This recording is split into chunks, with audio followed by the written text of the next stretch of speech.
Hello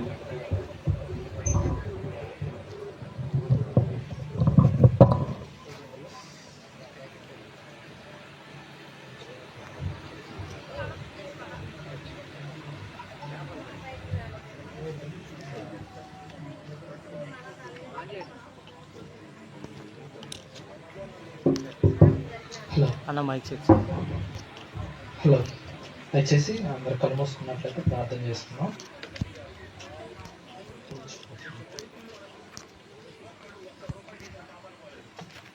కళ్ళు మూసుకున్నట్లయితే ప్రార్థన చేస్తున్నాం.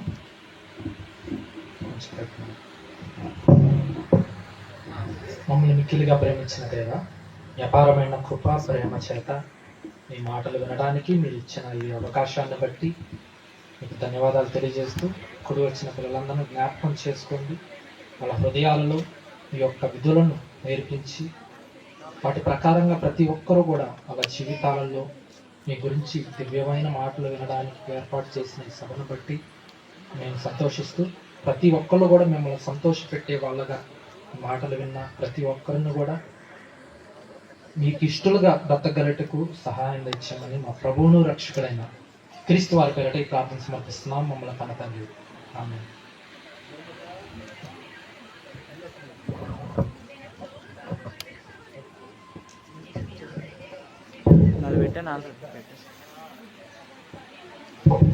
హలో,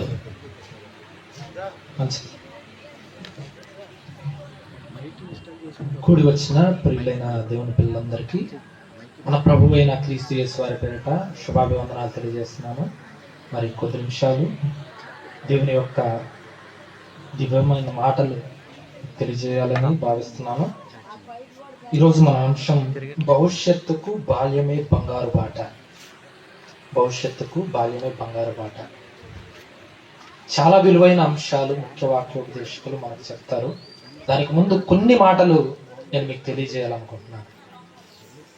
ఒక మాట మనం బైబిల్ నందు చూస్తే కీర్తన గ్రంథం 139వ అధ్యాయం, కీర్తన గ్రంథం 139వ అధ్యాయం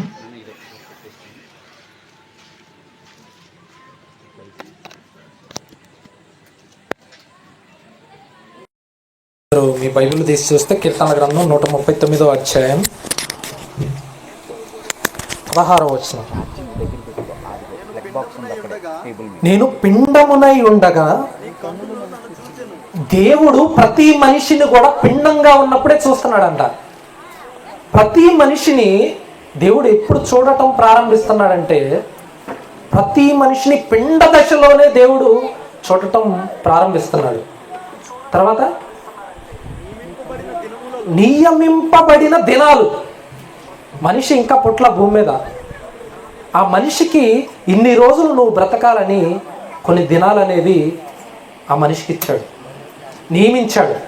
ఇదిగో ఇతను 60 సంవత్సరాలు బ్రతకాలి, ఇతను 50 సంవత్సరాలు బ్రతకాలి, ఇతను 70 సంవత్సరాలు బ్రతకాలి, ఇతను 120 సంవత్సరాలు బ్రతకాలి అని ఇంకా పుట్టక ముందే వాని యొక్క దినాలు అనేది దేవుడు నియమించి ఇచ్చాడు. నియమింపబడిన దినాలు ఒక్కటైనా కాక మునిపే నా దినాలన్నీ నీ గ్రంథములో లిఖితములాయను అంటున్నాడు. దేవుడు నోట్ చేసుకుంటున్నాడు. ప్రతిరోజును కూడా దేవుడు నోట్ చేసుకుంటున్నాడు. నియమింపబడిన దినాలు, మనకి 60 సంవత్సరాలు నియమించాడు అనుకోండి, అక్కడ నుంచి ప్రారంభమవుతుంది మన దశ. అక్కడ నుంచే దేవుడు కౌంట్ డౌన్ అనేది ప్రారంభించేశాడు. మీ అందరికీ అర్థం కావాలంటే ఒక చిన్న ఉదాహరణ చెప్తాను. ఒక రాకెట్ ఉంది. ఆ రాకెట్ని ప్రయోగించాలంటే ఒక రోజు ముందు నుంచి దాని కౌంట్ డౌన్ అనేది స్టార్ట్ చేస్తారు. 24 గంటల నుంచి 24 గంటలు, 23 గంటలు, 22 గంటలు, 21 గంట, 20 గంటలు, 19 గంటలు, అలా డౌన్ డౌన్ డౌన్ డౌన్ అవుతూ చివరికి 0కి వస్తుంది. అప్పుడు విమానం, ఆ రాకెట్ అనేది ఆకాశంలోకి దూసుకు వెళ్ళిపోతూ ఉంటుంది. అలా మనిషి ఆయుష్కాలం అనేది 60 సంవత్సరాలు దేవుడు నియమిస్తే, ఆ 60 సంవత్సరాల అనంతరం దేవుని దగ్గరికి తిరిగి చేరుకోవాలని దేవుడు కోరుకుంటున్నాడు. అందుకే దేవుడు తన గ్రంథంలో మన రోజులన్నీ నియమింపబడి ఉన్నాయి కదా, ఈ 60 సంవత్సరాలు వీళ్ళు బ్రతకాలి, ఈ 50 సంవత్సరాలు వీళ్ళు బ్రతకాలి, లేదా ఈయన 33.5 సంవత్సరాలే బ్రతకాలి, త్వరగా నా దగ్గరికి వచ్చేసేయాలి, త్వరగా వచ్చేసేయాలి. ఆ లోపు మన పని ఏంది భూమి మీద? ఆ లోపు మన పని ఏంటి భూమి మీద? ఎందుకు వస్తున్నారు ఈ మనుషులంతా భూమి మీదకి? నియమింపబడిన దినాలు ఉన్నాయి ప్రతి మనిషికి. ఎందుకు నియమించాడు దినాలు?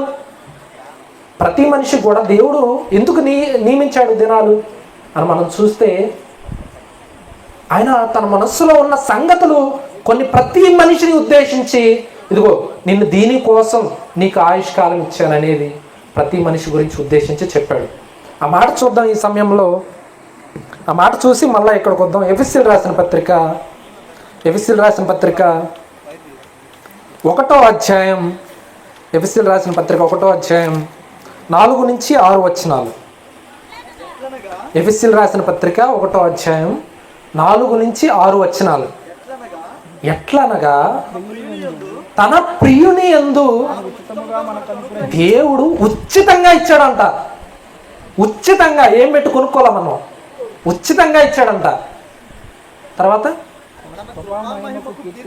కీర్తి కలుగునట్లు తన చిత్త ప్రకారమైన దయా సంకల్పం చొప్పున యేసుక్రీస్తు ద్వారా తనకు కుమారులుగా స్వీకరించుకొనుటకు దేవుడు ముందుగా దేవుడు కోసం నిర్ణయించుకున్నాడంట. మనం అందరినీ ఎవరి కోసం నిర్ణయించుకుంటున్నాడంటే, మీ పిల్లల కోసం కాదు, మీ భర్త కోసం కాదు, మీ భార్య కోసం కాదు. దేవుడు ఎందుకోసం నిన్ను నియమించుకున్నాడంటే తన కోసం నిర్ణయించుకున్నాడంట. మీరందరూ కూడా మీ పిల్లలు పుట్టకముందే అనుకుంటారు, ఏమనుకుంటారు? ఇదిగో ఇతను నా కోసం బ్రతకాలి, లేదా మా పిల్లల కోసం బ్రతకాలి, లేదా మా భర్త కోసం బ్రతకాలి, మా ఇంట్లో వాళ్ళ కోసం, మా బంధువుల కోసం బ్రతకాలి అనుకుంటారు. దేవుడు కూడా ఆయన ఏమనుకుంటున్నాడు తెలుసా? తన పిల్లలందరినీ భూమి మీదకి పంపించిన తర్వాత వాళ్ళందరూ కూడా ఎలా బ్రతకాలనుకుంటున్నాడు అంటే తన కోసం బ్రతకాలనుకుంటున్నాడు. తర్వాత చదవండి.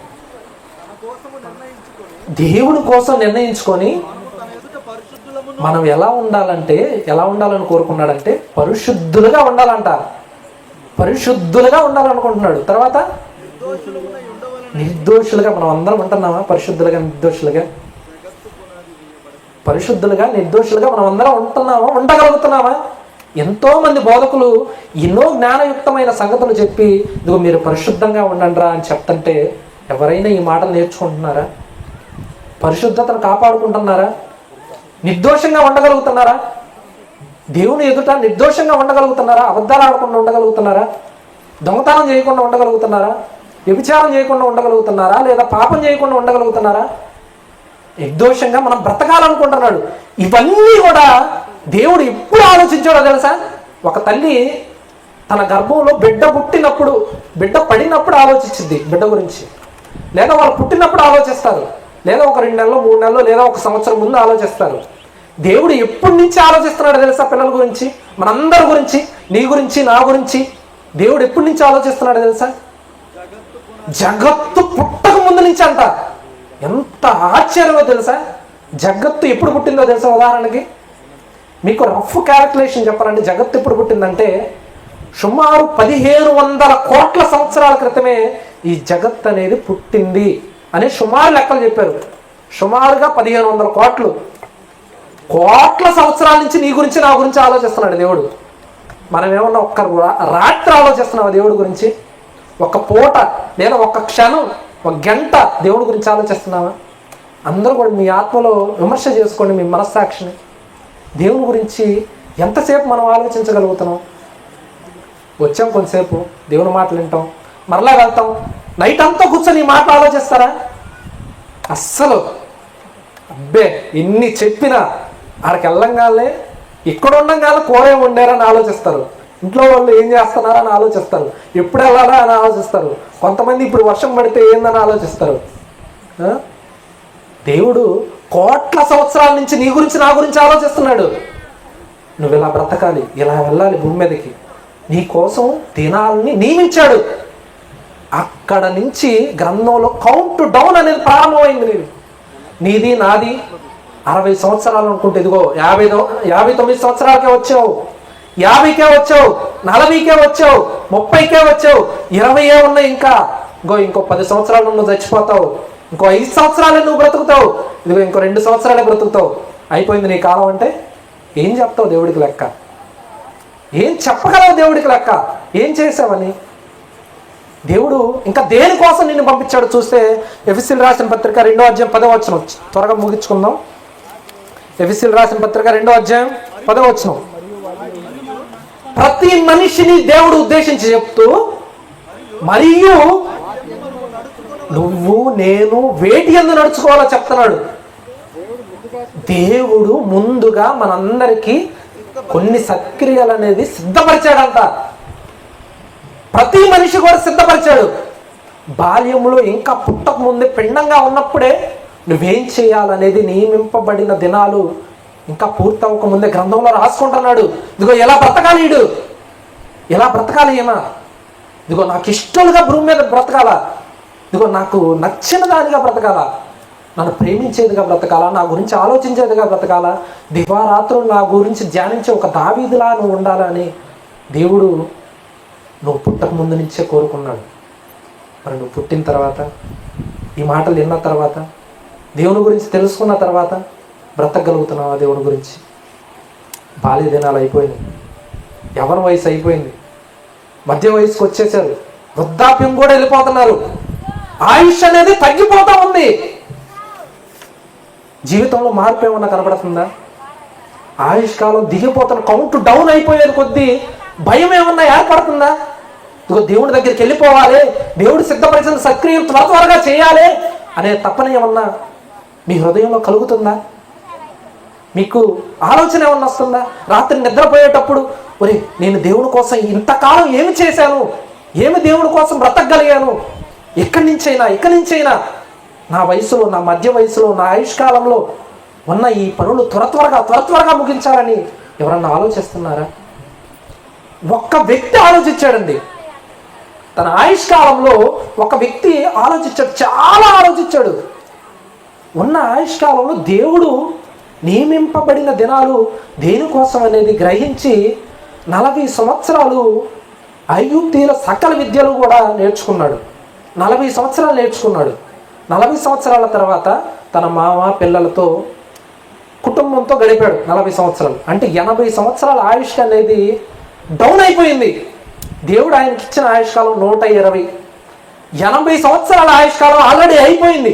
అక్కడికి వచ్చిన తర్వాత ఆయన జ్ఞాపకం వచ్చింది, దేనికోసం పుట్టాను నేను, ఎవరి కోసం పుట్టాను నేను, ఏ పని కోసం పుట్టాను నేను, ఇదిగో దేవుడు నేను పుట్టక ముందు ఏమి ఆలోచించాడా నా గురించి అని ఆలోచన వచ్చిందండి. ఆయన అంటున్న మాట ఒక్కటి చూసి చివరకు ముగించుకున్నాం. కీర్తనల గ్రంథం 90వ అధ్యాయం 12వ వచనం. కీర్తనల గ్రంథం 90వ అధ్యాయం 12వ వచనం. ఈ ఒక్క మాట చివరికి అందరు చూడండి, ముగిచ్చేస్తాను. కీర్తనల గ్రంథం 90వ అధ్యాయం 12వ వచనం. మాకు జ్ఞాన హృదయం కలుగునట్లు చేయము, మా దినాలు లెక్కించుట మాకు నేర్పించు అంటున్నాడు. మీరు ఎవరన్నా ఈ ప్రార్థన చేశారా? ఎవరైనా ఎప్పుడైనా, ఇప్పుడైనా, ఇది విన్నాకైనా, ఇంటికి వెళ్ళిన తర్వాత అయినా అస్సలు చేయరు. జ్ఞాన హృదయం కావాలి, దినాలు లెక్కించుకోవాలి. ఎంతకాలం బ్రతుకుతారు ఈ భూమి మీద? ఈరోజు కనిపించిన వాళ్ళు మళ్ళీ రేపు కనిపెట్టలా, ఇప్పుడు కనపడ్డవాడు మళ్ళీ కొంతసేపటికి కనపట్టలా. ఎంతోమంది కాలగర్భంలో కలిసిపోతూ ఉన్నారు. మీ ఆయుష్కాలం ఎంతకాలం ఉందో మీకేం తెలుసు? ఎంతలో కనబడి అంతలో ఆవిరైపోయే అందరం మనం కూడా అలాంటి వాళ్ళమే కదా. ఇదిగో మాకు జ్ఞాన హృదయం కలుగునట్లు చేయము, మా దినాలు లెక్కించడం మాకు నేర్పించు అంటున్నాడు. ఎవరు ఈ ప్రార్థన చేస్తుంది? మోషే గారు, మహాభక్తుడు. 80 సంవత్సరాలు అయిపోయింది, ఇంకా ఉన్న 40 సంవత్సరాలే. ఈ 40 సంవత్సరాల్లో కూడా ఇప్పుడు పోతానో తెలియదు. ఈ ఇశ్రాయేలీయులు 430 సంవత్సరాలు బానిస నుంచి విడిపించి 40 సంవత్సరాల అరణ్యంలో ప్రయాణం. ఆ 40 సంవత్సరాలు కూడా సుఖం లేదు ఆయనకి. ఆ 40 సంవత్సరాలు దేవుని కోసం జ్ఞాన హృదయం కలిగినట్లు దినాలు లెక్కించుకుంటూ ప్రతిరోజు కూడా దేవుడి కోసం నేనేం చేయాలి అని ఆలోచించి బ్రతికాడు. అలా మీరు ఈ రోజు నుంచి బ్రతకాలని ఇక మీ బాల్య దినాల్లోనే దేవుడు కౌంట్ డౌన్ అనేది ప్రారంభించాడు. రేపు వెళ్ళిపోతారని తెలీదు, ఎల్లుండి వెళ్ళిపోతారని తెలీదు, నెక్స్ట్ వీక్లో వెళ్ళిపోతారో తెలీదు, ఎప్పుడు వెళ్ళిపోతారో తెలీదు. కాబట్టి మీకు ఆయుష్కాలం ఉన్నప్పుడే దేవుని కోసం మీరు చేయాల్సిన పనులు అనేకమైనవి. ఇంకా ముఖ్య వాక్యోపదేశకులు త్వరలో మీకు చెప్తారు. తర్వాత అందరు కళ్ళు మూసుకోండి, ప్రార్థన చేసుకుందాం. మమ్మల్ని మిక్కిలిగా ప్రేమించిన దేవా, మీ మాటలు మీ పిల్లలకు తెలియజేశాను తండ్రి. ప్రతి ఒక్కరి హృదయాన్ని మీరు తాకండి, ప్రతి ఒక్క బిడ్డను వాళ్ళ మనస్సును మీరు తాకండి. మీ గురించి ఆలోచించే బిడ్డగా, ప్రతి ఒక్కళ్ళు మీకోసం బ్రతికే బిడ్డగా జ్ఞాపకం చేసుకోండి. వాళ్ళ కుటుంబాలను జ్ఞాపకం చేసుకోండి. వాళ్ళ వ్యక్తిగత జీవితాలలో మీ కొరకు ఆలోచించి మీరున్న లోకానికి ప్రతి ఒక్కరూ చేరుకొనగలుగుటకు, వాళ్ళకున్న ఈ ఆయుష్కాలంలో వాళ్ళ దినాలు ప్రతిరోజు కూడా వాళ్ళు లెక్కించుకొని మీరున్న లోకానికి రాగలుగుటకు వాళ్ళకి అవకాశం దయచేయమని మా ప్రభువును రక్షకుడైన క్రీస్తు వారి పేరిట ఈ ప్రార్థన సమర్పిస్తున్నాము మమ్మల్ని కన్న తండ్రి. ఆమేన్. అందరికీ వందనాలు. సెలవు.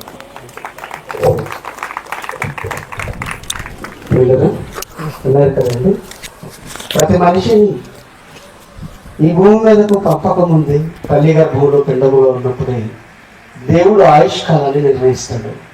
ఈ మనిషి ఎంతకాలం ఈ భూమి మీద బ్రతకాలి, ఆ ఆయుష్కాలం ఎంత రాశాడు, ఎప్పుడు చనిపోతాము, మన దినం ఎప్పుడు వస్తుంది అనేది ఏ మనిషికి తెలియదు. మరణించే లోపు చావు ఎప్పుడు ఏ రూపేనా ఎవరిని ఎలా కబలిస్తుందో తెలియదు కనుక మనం మరణించే లోపు, మనకు మరణం పరిచయం అయ్యే లోపు దేవుడు కోరుకున్న విధంగా బ్రతికి మరణించిన మరుక్షణం దేవుడు నా మహాలోకానికి వెళ్ళాలి అని విలువైన మాటలు తెలియచేసిన గౌరవనీయులు దైవజనులు జయశాలి .tv మీడియా మేనేజింగ్ డైరెక్టర్ మరి ప్రతాప్ అన్నయ్య గారికి ఈ యొక్క కార్యక్రమం తరఫున ధన్యవాదాలు తెలియజేస్తున్నాం. Thank you sir, thank you very much. పిల్లల మరి సమయంలో త్వరగా మరి పాప అన్నప్రాసన కార్యక్రమం ఉందండి. దీన్ని జరిగించుకొని తదనంతరం మరి ముఖ్య వాక్య సందేశాన్ని అన్నయ్య గారు మనకు అందిస్తారు. మరి త్వరగా వసంత పాపను తీసుకొని స్టేజ్ మీదకి వచ్చినట్లయితే మరి అన్నప్రాసన కార్యక్రమం జరిగించబడుతుంది. నామకరణం మరియు అన్నప్రాసన, పాపకి పేరు పెట్టి మరి అన్నప్రాసన అన్నయ్య చేతుల మీదుగా జరిగించాలని అనుకుంటున్నాం. మా త్వరగా రావాలి.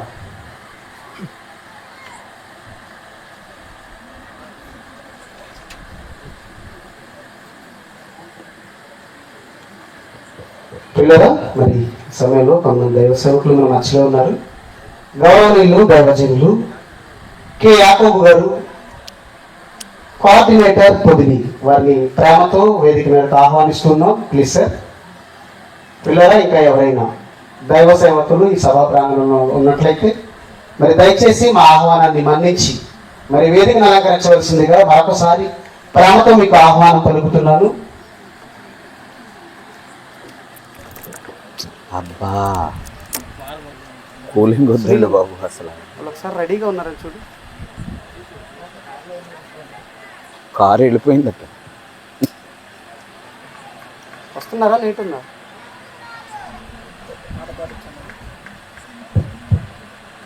త్వరగా రావాలి, టైం అయిపోతుంది. లోపు పార్టీ నాన్న ఎవరు వద్దులే, అదే మధ్యలోనే ఉండాలి.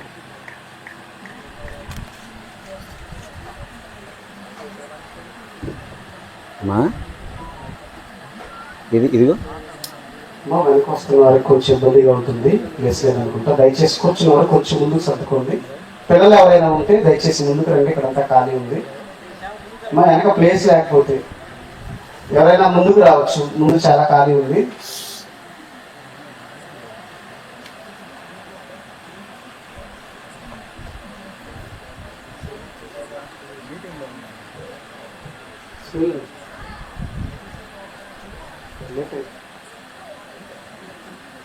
నువ్వు ముందు చెప్పలేదా మరి పాపం?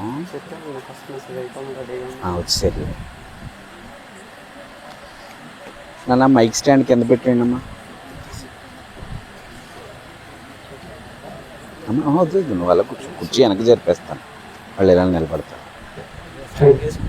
అమ్మా పర్లేదులే,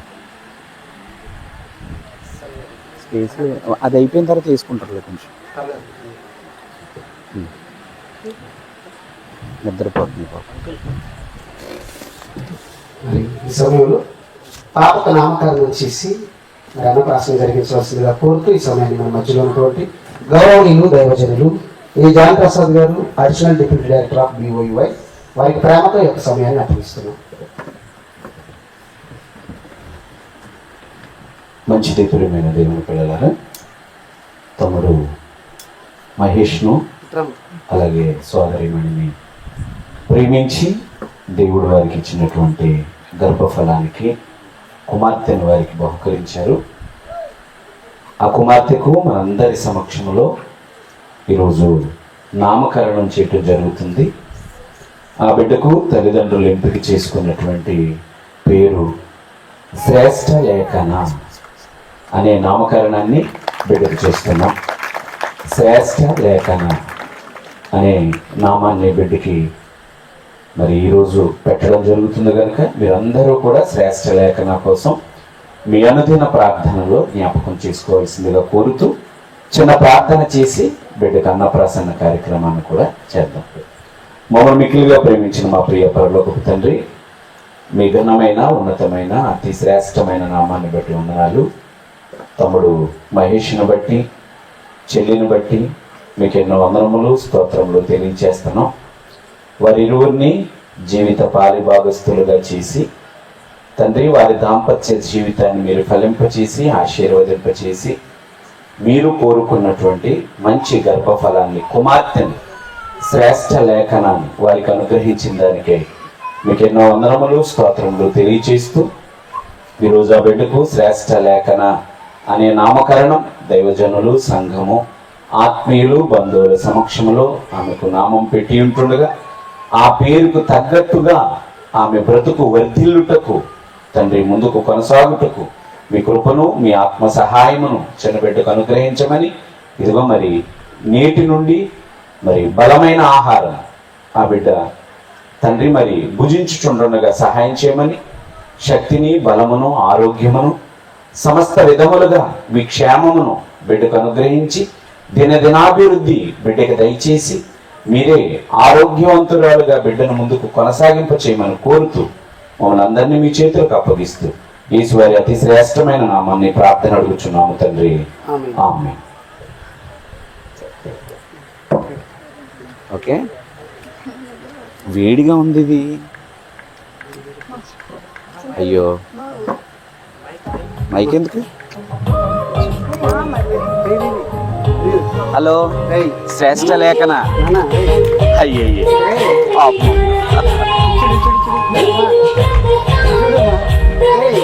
కొన్ని పెట్టేద్దాం. తండ్రి యొక్కయో కుమారుని యొక్కయో పరిశుద్ధాత్మ నామంలో ఈ బిడ్డకి అన్నప్రాసన కార్యక్రమాన్ని జరిగిస్తున్నాం. Right right right right right right okay. మూతికి పాడేస్తాను నేనే. ఓకే రైట్ అన్నా, ఎవరికన్నా పెట్టిస్తావా దైవ సేవకులతో? అన్నా నువ్వు కూడా పెట్టేసామ్మా. త్వరగా రండి, లేట్ అవుతుంది అమ్మా. శ్రేష్ఠ అమ్మా, అంత మత్తుగా పడుకున్నావమ్మా.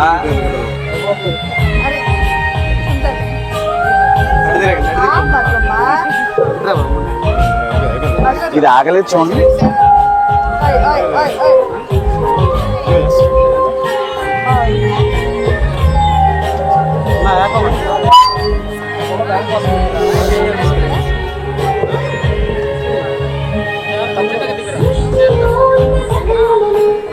అన్న మౌత్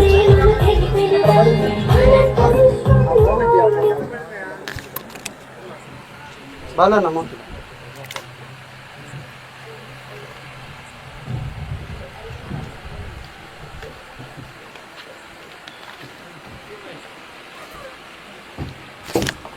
హలో హలో పిల్లరా, హలో. నామకరణం చేసి పాపకు అన్నప్రాసన జరిగించిన గౌరవనీయులు దైవజనులు ఏ జాన్ ప్రసాద్ గారు additional deputy director of BOUI వారికి మా ప్రత్యేకమైన ధన్యవాదాలు తెలియజేస్తున్నాం. Thank you sir, thank you very much. పిల్లరా, ఆలస్యం చేయక వాక్య భాగాలను పెడదాం. అన్నయ్య గారు వాక్యాన్ని అందించే ముందుగా వాక్య నిమిత్తమై ప్రార్థన చేయవలసిందిగా కోరుతూ మన మధ్యలో ఉన్నటువంటి గౌరవనీయులు దైవజనులు దేశాలి Bible research centre Podili coordinator గారు అయినటువంటి యాకోబన్నయ్య గారిని ప్రేమతో కోరుతున్నాం.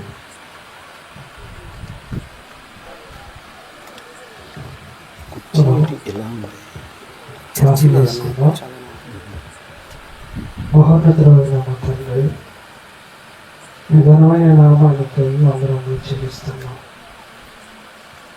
మీ గ్రామ నివాసి సోదరుడు మహేష్ సంతానికి ఇచ్చి ఆశీర్వదించి గర్భఫలంగా కుమార్తెను ప్రసాదించినందుకు మీకు నామం చెల్లిస్తున్నాం దేవా. దానికోసం ఈరోజు అనేక మందిని ఇక్కడ సమకూర్చి విలువైన మీ మాటలను అందించడానికి ఏర్పాటు చేసిన ఈ చక్కటి సభకు కృతజ్ఞతాస్తుతులు చెల్లిస్తూ కుమార్తె విషయంలో అన్నప్రాసన కార్యక్రమంలో మీరు తోడుగా ఉన్నందులకు స్థుతులు చెల్లిస్తూ ఈ సందర్భాన్ని పురస్కరించుకొని మా దైవజనులు అమూల్యమైన మీ వాక్కులను చెబుతుండగా వింటున్న మా అందరికీ జ్ఞాన హృదయమును మంచి మనసును దయచేసి వినబడుతున్న ప్రతి మాటను కూడా సాత్వికమైన మనసుతో స్వీకరించుటకు సహాయం చేయమని కోరుకుంటూ మరి బిడ్డకు మంచి ఆయుష్ను ఆరోగ్యాన్ని వచ్చేయమని ఈ ప్రార్థన క్రీస్తు యేసు నామములో సమర్పిస్తున్నాము మా తండ్రి. ఆమేన్. Thank you. ప్రార్థించినటువంటి గౌరవనీయులు దైవజనులు దేశాలి బైబిల్ రీసెర్చ్ సెంటర్ కోఆర్డినేటర్ యాకోబన్నయ్య గారికి మరి మా ధన్యవాదాలు తెలియజేస్తున్నాం. Thank you very much. పిల్లలే ఆలస్యం చేయక మరి ప్రాముఖ్యమైన సమయంలోకి మనం వచ్చి ఉన్నాం. దయచేసి ఎవరు కూడా అటు ఇటు తిరగద్దండి. ఇప్పటి వరకు మీరు ఎప్పుడు కని విని ఎరుగని అద్భుతమైన సంగతులను దైవజనులు మనకు అందిస్తారు. ఇక ఆలస్యం చేయక ప్రేమతో వారికి ఈ సమయాన్ని అప్పగించుకుందాం. మరి అమూల్యమైన దేవుని వాక్య సందేశాన్ని అందించవలసిందిగా కోరుతూ ఈ సమయాన్ని మన మధ్యలో ఉన్నటువంటి గౌరవనీయులు దైవజనులు మా పెద్దలు ఏ జాన్ ప్రసాద్ గారు additional deputy director of BOUI వారికి ప్రేమతో ఈ యొక్క సమయాన్ని అప్పగిస్తున్నాం. Please sir. ప్రార్థన చేసుకున్నాం అండి. మమ్మల్ని మిక్కిలిగా ప్రేమించిన మా ప్రియ పరలోకపు తండ్రి, మీ ఘనమైన ఉన్నతమైన అతి శ్రేష్టమైన హెచ్చింపబడిన నామాన్ని బట్టి మీకు వందనములు స్తోత్రములు తెలియజేస్తాను. ఈ రాత్రికాల సమయంలో ఈ చింతలపూడి గ్రామంలో మా ప్రియుడు తమ్ముడు మహేష్ను వసంతను మీరు ప్రేమించి వారికి ఇచ్చిన బిడ్డకు నామకరణం జరిగించడానికి అన్నప్రాసన చేయడానికి మీరు చూపిన దయను బట్టి మీకు వందనములు తెలియజేస్తూ ఈ శుభ సందర్భముగా వారు అనేక మంది ఆత్మీయులను దైవ సేవకులను బంధువులను స్నేహితులను పిలుచుకొని మీతో కలిసి మీ మాటల ద్వారా వారు ఆనందించాలి అని ఆశపడి అనేకులకు మీ మాటలు అందించాలనే మంచి తృష్ణ వారికి ఇచ్చినందుకే మీకు వందనములు తెలియజేస్తూ వారిని వారి చిన్ని కుటుంబాన్ని వారి చిన్న బిడ్డని దీవించమని ఆశీర్వదించమని వచ్చిన బిడ్డలందరికీ కూడా మీ ఆత్మీయమైన ఆహారాన్ని వడ్డించమని కోరుతూ యేసు వారి అతి శ్రేష్టమైన నామాన్ని ప్రార్థన అడుగుచున్నాము తండ్రి. ఆమేన్. ప్రభునందు ప్రియమైన దేవుని వర్లారా, వేదికను అలంకరించిన పెద్దలకు దైవ సేవకులకు నన్ను ప్రేమతో ఆహ్వానించిన కుటుంబమునకు వాక్యాన్ని వినడానికి వచ్చిన మీ అందరికీ కూడా మన రక్షకుడు ప్రభువైన యేసుక్రీస్తు వారి నామమున హృదయపూర్వకమైన వందనాలు ప్రతి ఒక్కరికి తెలియజేస్తున్నాను. ప్రియులారా, చాలా మంచి విషయాలు మనం మాట్లాడుకోవాల్సి ఉంది. నా ఫ్యాన్ పెట్టి వినిపిస్తుంది. ప్రియులారా, ఈరోజు మన ముందు ఉన్నటువంటి ఒక గొప్ప అమూల్యమైన ఒక మంచి విషయాన్ని మనం నేర్చుకోబోతున్నాం. అదే భవిష్యత్తుకు బాల్యమే బంగారు బాట. ప్రియులారా, నేడున్న సమాజంలో మనుషులు ఎలా చెడిపోయారు, ఎలా పాడైపోయారు, ఎంతటి నేరాలు, ఎంతటి ఘోరాలు, మనిషి చేస్తున్న కృత్యాలను చూస్తుంటే నోటి మీద వేలేసుకుని మానవ జీవితం ఇంతలా చెడిపోయిందా అని బాధపడే పరిస్థితులు మనస్సాక్షి ఉన్నవారు, మనసున్నవారు ఎవరైనా సరే ఈ చెడిపోయిన మానవ సమాజాన్ని చూసి బాధను అనుభవించే వాళ్ళు ఎందరో ఉన్నారు. నిన్న రాత్రి ఒక పెద్ద ఆయన మాట్లాడుతూ, ప్రతిరోజు నాకు బాధ కలుగుతుందయ్యా, ఈ సమాజాన్ని చూసి నేను బాధపడని రోజంటూ నాకు లేదు అని ఆవేదన వ్యక్తం చేశారు. అలాగే బైబిల్లో లోతు గారు కూడా చెడిపోయిన నాటి సమాజాన్ని చూసి దినము కూడా బాధపడ్డాడట ఆయన. నిజం, ఈ సమాజాన్ని చూసి ఆనందించదగ్గ పరిస్థితులు ఎక్కడ మచ్చుకు కూడా మనకు కనబడడం లేదు. దీనంతటికి కారణం, ఈ నేరాలన్నిటికీ కారణం, ఈ మనిషి జీవితం పతనం వైపు అడుగులు వేయడానికి కారణం ఏంటి? ఈ మానవ సమాజాన్ని ఎలా సంస్కరించాలి, ఎలా తిన్నని మార్గాన్న పెట్టాలి, గాడి తప్పిన ఈ మానవ వ్యవస్థను తిరిగి గాడిలో ఎలా పెట్టాలి అని ఆలోచించే వాళ్ళు, సమాజ శ్రేయస్సు కొరకు పాటుపడే వాళ్ళు లేరు ప్రియమైన దేవుని పిల్లలారా. వీటన్నిటికీ కారణాలు ఈరోజు మనం లేఖనాల నుండి తెలుసుకోవాలి. మనిషి జీవితానికి అది పతనావస్థకు వెళ్ళిపోవాలి అన్నా, అది ఉన్నతమైన పరిస్థితుల వైపు నడవాలి అన్నా ఒక ప్రాముఖ్యమైన దశ ఉంది మానవ జీవితంలో. అదే బాల్యం. అది బాల్యం ప్రియమైన దేవుని పిల్లలారా. బాల్యాన్ని ప్రతి ఒక్కరూ కూడా గాలికి వదిలేశారు ఈరోజు. బాల్యానికి దేవుడు చాలా ప్రథమమైన స్థానం ఇచ్చాడు. నిజంగా ఏమన్నారో ఒకసారి మనం ఒక మంచి మాట చదువుకుని మళ్ళీ వద్దాం ఇక్కడికి. ప్రసంగి గ్రంథం 12వ అధ్యాయం 2వ వచనాన్ని చదువుకుందాం. ప్రసంగి గ్రంథం 12వ అధ్యాయము 2వ వచనం. తేజస్సునకును సూర్య చంద్ర నక్షత్రములకును చీకటి కమ్మక ముందే, వాన వెలిసిన తరువాత మేఘములు మరలా రాకముందే నీ బాల్యం అంటున్నాడు చూడండి. నీ బాల్య దినముల యందే నీ సృష్టికర్త ఏం చేయాలి నువ్వు? బాల్యం చాలా ప్రధానమైనది. భవిష్యత్తుకు బాల్యం మంచి బాట. కానీ నేటి సమాజంలో తల్లిదండ్రులైన వారు, పెద్దలైన వారు ఆ బాల్యాన్ని పట్టించుకోవటం లేదు.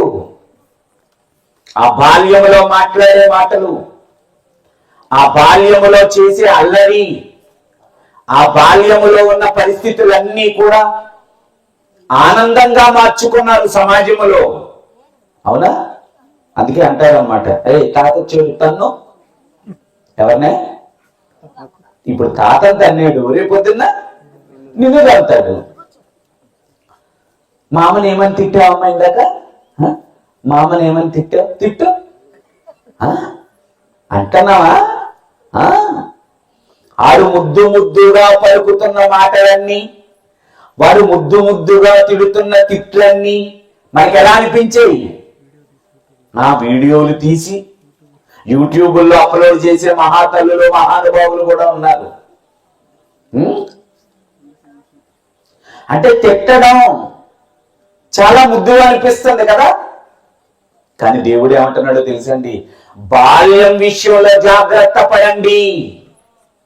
మనం ఎవ్వరం కూడా బాల్యములో మన పిల్లల్ని శ్రద్ధ చేయడం లేదు. అవునండి? ఇంకేమన్నారు? చదువుదాం. అసలు బాల్యానికి ఉన్న ఒక గొప్ప పరిస్థితి గురించి మాట్లాడారు చూడండి. ఆదికాండము 8వ అధ్యాయం బాల్యాన్ని ఎందుకు శ్రద్ధ చేయాలి, బాల్యానికి ఎందుకు పెద్దపీట వేశాడు దేవుడు అంటే, ఆదికాండము 8వ అధ్యాయము 21వ వచనాన్ని చదువుకుందాం ప్రియమైన దేవుని పిల్లలారా. ఇక మీదట నరులను బట్టి భూమిని మరలా శపించను. ఎందుకంటే నరుని హృదయాలోచన వారి బాల్యము నుండి ఎంతట చెడ్డది. మనమేమనుకుంటాం ఏమండి, మనమేమంటాం, మా అబ్బాయి అండి కాలేజీ వెళ్ళే వరకు బాగానే ఉన్నాడండి, కాలేజీకి వెళ్ళిన తర్వాత అక్కడ స్నేహాల వల్ల మా అబ్బాయి ఏమైపోయాడు, చెడిపోయాడు. మా అమ్మాయి అండి చాలా మంచిదండి, పలానా వ్యక్తితో సహవాసం కలిగి ఉందండి, ఆ బిడ్డ వల్ల మా బిడ్డ పాడైపోయిందండి అంటారు. అంతే కదండి. మన పిల్లలు పాడైపోతుంటే మనం నేరాలు ఎవరి మీద పెడుతూ ఉంటాం, పక్కన వాడి మీద పెడుతూ ఉంటాం అన్నమాట. మీ పిల్లలు ఎంత చెడ్డ వాళ్ళైనా మీకు ఎలా కనిపిస్తారు, మంచి వాళ్ళ. చాలా మంది తల్లులు చేసే పొరపాటు ఏంటో తెలుసండి, ఎవరైనా పలానా విషయాన్ని చెప్పారనుకోండి, పిల్లల్ని మందలించడానికి బదులు చెప్పిన వాళ్ళనే తిరిగి తిట్టే వాళ్ళు ఉన్నారండి. అవునా? ఏమండి మీ అబ్బాయి ఎలా అండి అన్నావనుకో, ఎరా నువ్వు అలా ఎందుకు చేశావా అని అడుగుతారా? కొంతమంది అయితే మూర్ఖంగా దెబ్బలాడతారు. ఎలాగో తెలుసా, మా అబ్బాయి అలాంటి వాడు కాడు, మా అబ్బాయి చాలా మంచోడు అంటున్నారు. అసలు ఊపిరినిచ్చిన వాడు, అసలు జీవితాన్ని ఇచ్చిన వాడు, మనల్ని పెంచి పోషిస్తున్నవాడు ఏమని స్టేట్మెంట్ ఇస్తున్నాడో తెలుసా, నరుని హృదయాలోచన బాల్యము నుండి కూడా ఏటట. అంటే అప్పుడు వాడికి ధైర్యము లేక, నిన్ను ఎదిరించలేక ఏం చేశాడు వాడు,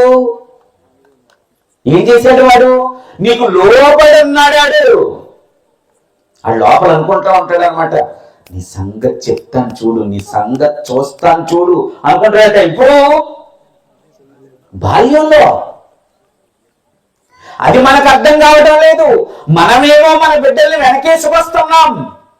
కానీ దేవుడు అంటున్నాడు, పుట్టించిన వాడు అంటున్నాడు, అవయవాలను చేసిన వాడు అంటున్నాడు. ఏమని? నరుల హృదయాలోచన వారి బాల్యము నుండి. మనిషి బాల్యములోనే చెడిపోతాడు. బాల్యాన్ని జాగ్రత్త చేయవలసిన అవసరం ఉంది. కీర్తనల గ్రంథం 25వ అధ్యాయం 7వ వచనం. కీర్తనల గ్రంథం 25వ అధ్యాయం 7వ వచనం. ప్రియమైన దేవుని పిల్లలారా, నా బాల్య పాపములను. మీరు బాల్యంలో ఎవడైనా పాపం చేస్తాడా? పిల్లలు చూసి ఏమంటున్నారు మీరు? చిన్నపిల్లలంట ఎవరితో సమానమట? దేవుడితో సమానమట. అని ఏమి తిట్టకూడదట, కొట్టకూడదట, ఏమి అనకూడదట. పిల్లలు దేవుడితో సమానమా? వాడికేం తెలుసు, వాడు అమాయకుడు, పసిబిడ్డ. మరి పుట్టించిన వాడేంటి ఇలా మాట్లాడుతున్నాడు? నరుని హృదయాలోచన వారి బాల్యము నుండేటట. వీడి మనసు చిన్నప్పుడే చెడిపోయింది. ఇక్కడ అంటున్నాడు, నా బాల్య పాపములను, నా అతిక్రమములను.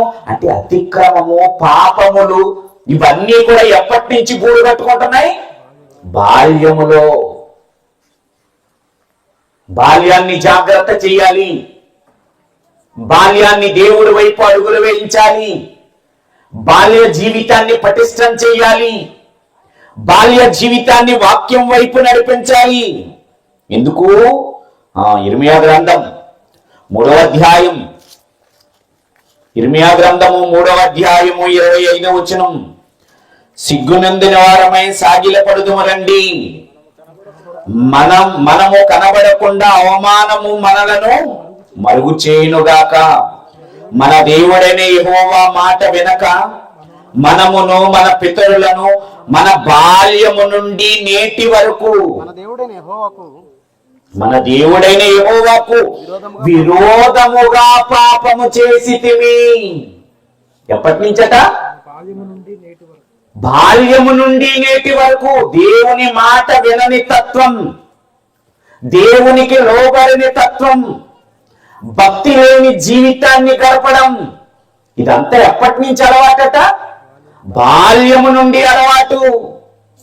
అంటే మీకు బాల్యం ఎలా కనపడుతుంది తల్లిదండ్రులకి? బాల్యం ఎలా కనపడుతుంది మనకి? వాడికి ఏం తెలుసండి, వాడికి ఏం చేతనవునండి, వాడేం తప్పు చేస్తాడండి అంటున్నారు. కానీ దేవుడు ఇక్కడ మనం చదువుకున్న ప్రతి మాటలోనూ కూడా భవిష్యత్తులో మనిషి చెడిపోవడానికి ప్రధానమైనది ఏదంటున్నాడు? బాల్యమే, బాల్యమే, బాల్యమే. ఇక్కడ భక్తులు మాట్లాడుతున్నాడు, ఏమంటున్నాడు? మన పితరులను మనమును మన బాల్యము నుండి నేటి వరకు యెహోవా, మన దేవుడైన యెహోవాకు విరోధముగా పాపం. ఈరోజు ఎంతటి వాడైనా, ఎలాంటి వాడైనా వాడి జీవితం పతనావస్థకు వెళ్ళిపోవడానికి కారణం ఏంటో తెలుసా? బాల్యం. ఇంకెంత మాట అన్నారు? ఇర్మియా గ్రంథం 22వ అధ్యాయం, ఇర్మియా గ్రంథం 22వ అధ్యాయం 21వ వచనం, నీ క్షేమ కాలములో నీతో మాట్లాడి తిని గాని నేను విననని నీ వంటివి, నా మాట వినకపోవుట నీ బాల్యము నుండి నీకు వాడుక.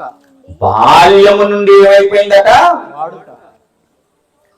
చూడండి ఇప్పుడు ఎంత ఎంత ఏమండి, మీకు ఆ మాటలన్నీ చాలా సింపుల్ గా కనపడుతున్నాయేమో. ఏమన్నారండి? నీ క్షేమకాలమున నీతో మాట్లాడితేనే గాని నేను విననని నీ వంటివి. దేవుని మాట ప్రజలు వినకపోవడం బాల్యము నుండి అలవాటైపోయిన వాడు కంటే ఏంటి? అలవాటు. అందుకే నరుల హృదయాలోచన వారి బాల్యము నుండి ఏమైపోయిందట? చెడిపోయింది. దేవునికి లోబడిన తత్వం, దేవుని మాట వినని తత్వం, ఇదంతా బాల్యములోనే ఉంది. ఏం చేయాలి మరి ఇప్పుడు? ఈ బాల్యాన్ని ఏం చేయాలి? ఈ బాల్యాన్ని ఎలా కాపాడాలి? ఈ బాల్యాన్ని ఎలా భద్రం చెయ్యాలి? ఎక్కడైనా ఉందండి? ఎక్కడైనా ఏమండి బాల్యాన్ని కాపాడే ట్యూషన్ సెంటర్లు కానీ విద్యాలయాలు కానీ ఏమన్నా ఉన్నాయా? ఒకప్పుడు ఒక సామెత ఉండేదండి, విద్య లేనివాడు వింత పశువు. ఇప్పుడండి విద్య లేని వాడే కాస్త బెటర్. ఇప్పుడు విద్య ఉన్నవాడు, చదువుకున్నవాడే అన్ని మోసాలు. పశువే బెటర్. ఇప్పుడు జరుగుతున్న నేరాలు, ఘోరాలు హైటెక్ కదండి. మోసం, మీ బ్యాంక్ అకౌంట్ నుంచి డబ్బులు కాజేసేయడం, సైబర్ నేరాలట. ఇవన్నీ కూడా ఎవరు చేస్తున్నారు ఇప్పుడు? చదువుకున్నోళ్ళే. చదువు సంస్కారాన్ని నేర్పించలేదు, చదువు మనిషి జీవితాన్ని బాగు చేయలేదు, చదువు వల్ల మనిషి బాగుపడలేదు. బాగుపడకపోగా పతనం వైపు వెళ్ళిపోయాడు మనిషి. మరి మనిషిని బాగు చేయగలిగింది ఏంటి? మనిషిని సన్మార్గాన్ని నిలబెట్టగలిగింది ఏంటి? మనిషిని మంచి వాడిగా తీర్చిదిద్దగలిగినది ఏంటి? ఏంటో చూడండి, చెబుతున్నాడు. బైబిల్ అన్నీ చెబుతుంది ప్రియమైన దేవుని పిల్లలు. సామెతల గ్రంథం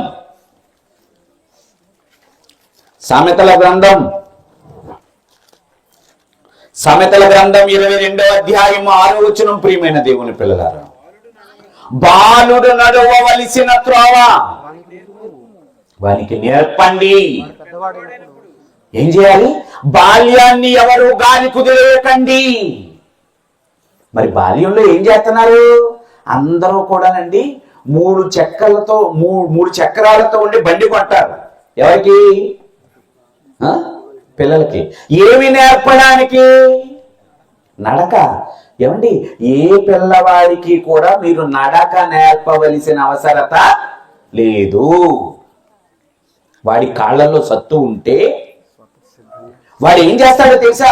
మీరు నడిపించినా నడిపించకపోయినా తలుపును పట్టుకుని గోడను పట్టుకుని ఏదో పట్టుకుని వాడు ఏం చేస్తాడు?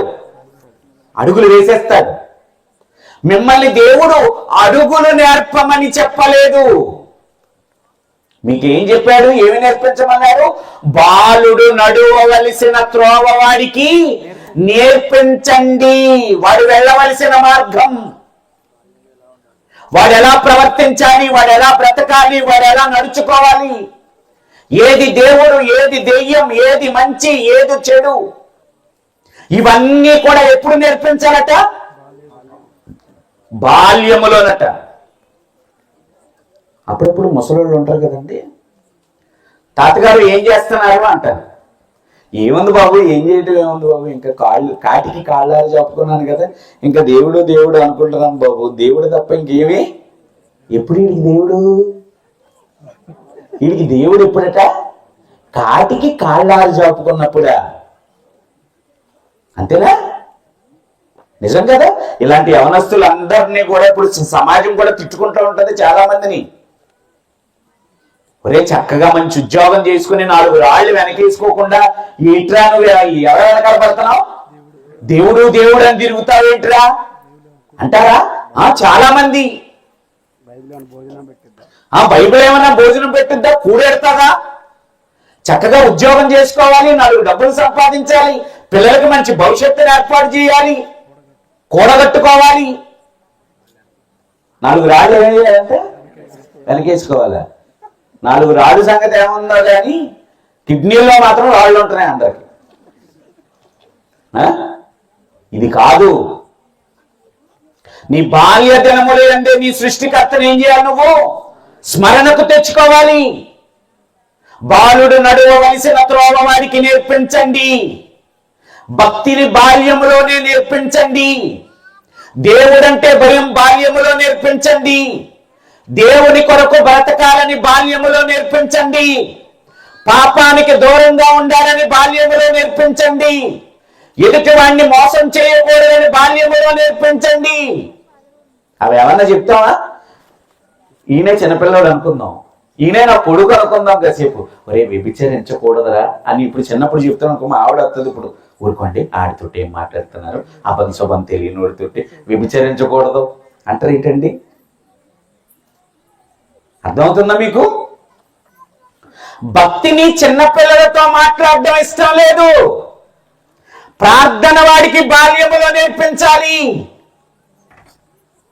మీరేం చేస్తున్నారు? ద్వితీయోపదేశకాండం 6వ అధ్యాయం 6వ వచనం.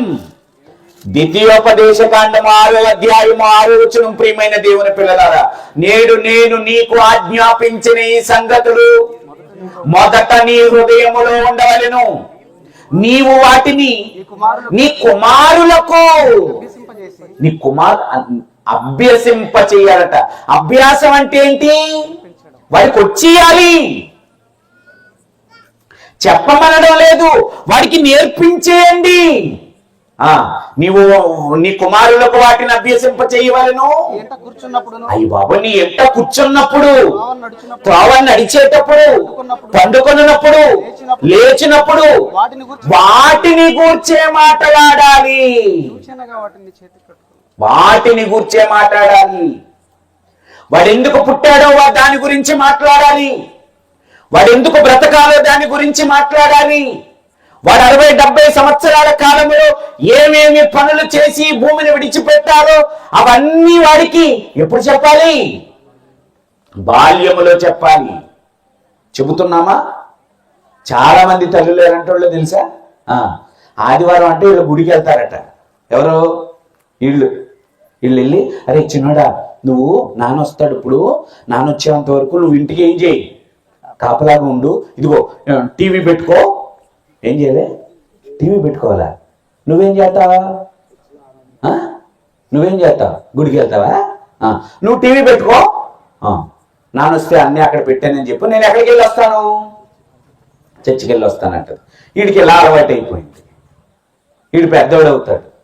పెద్దోడు అయిన తర్వాత వీళ్ళ మాట ఏం చేయడు. ఇప్పుడు వీడు వెళ్ళు, నాన్న చర్చికి వెళ్దాం రారా అంటది. ఏమన్నా నీ అంత అయిపోడు తాళ్ళగాడు, ఇంకా నువ్వు చెప్పేదే వినేటట్ట ఏమీ లేడిక.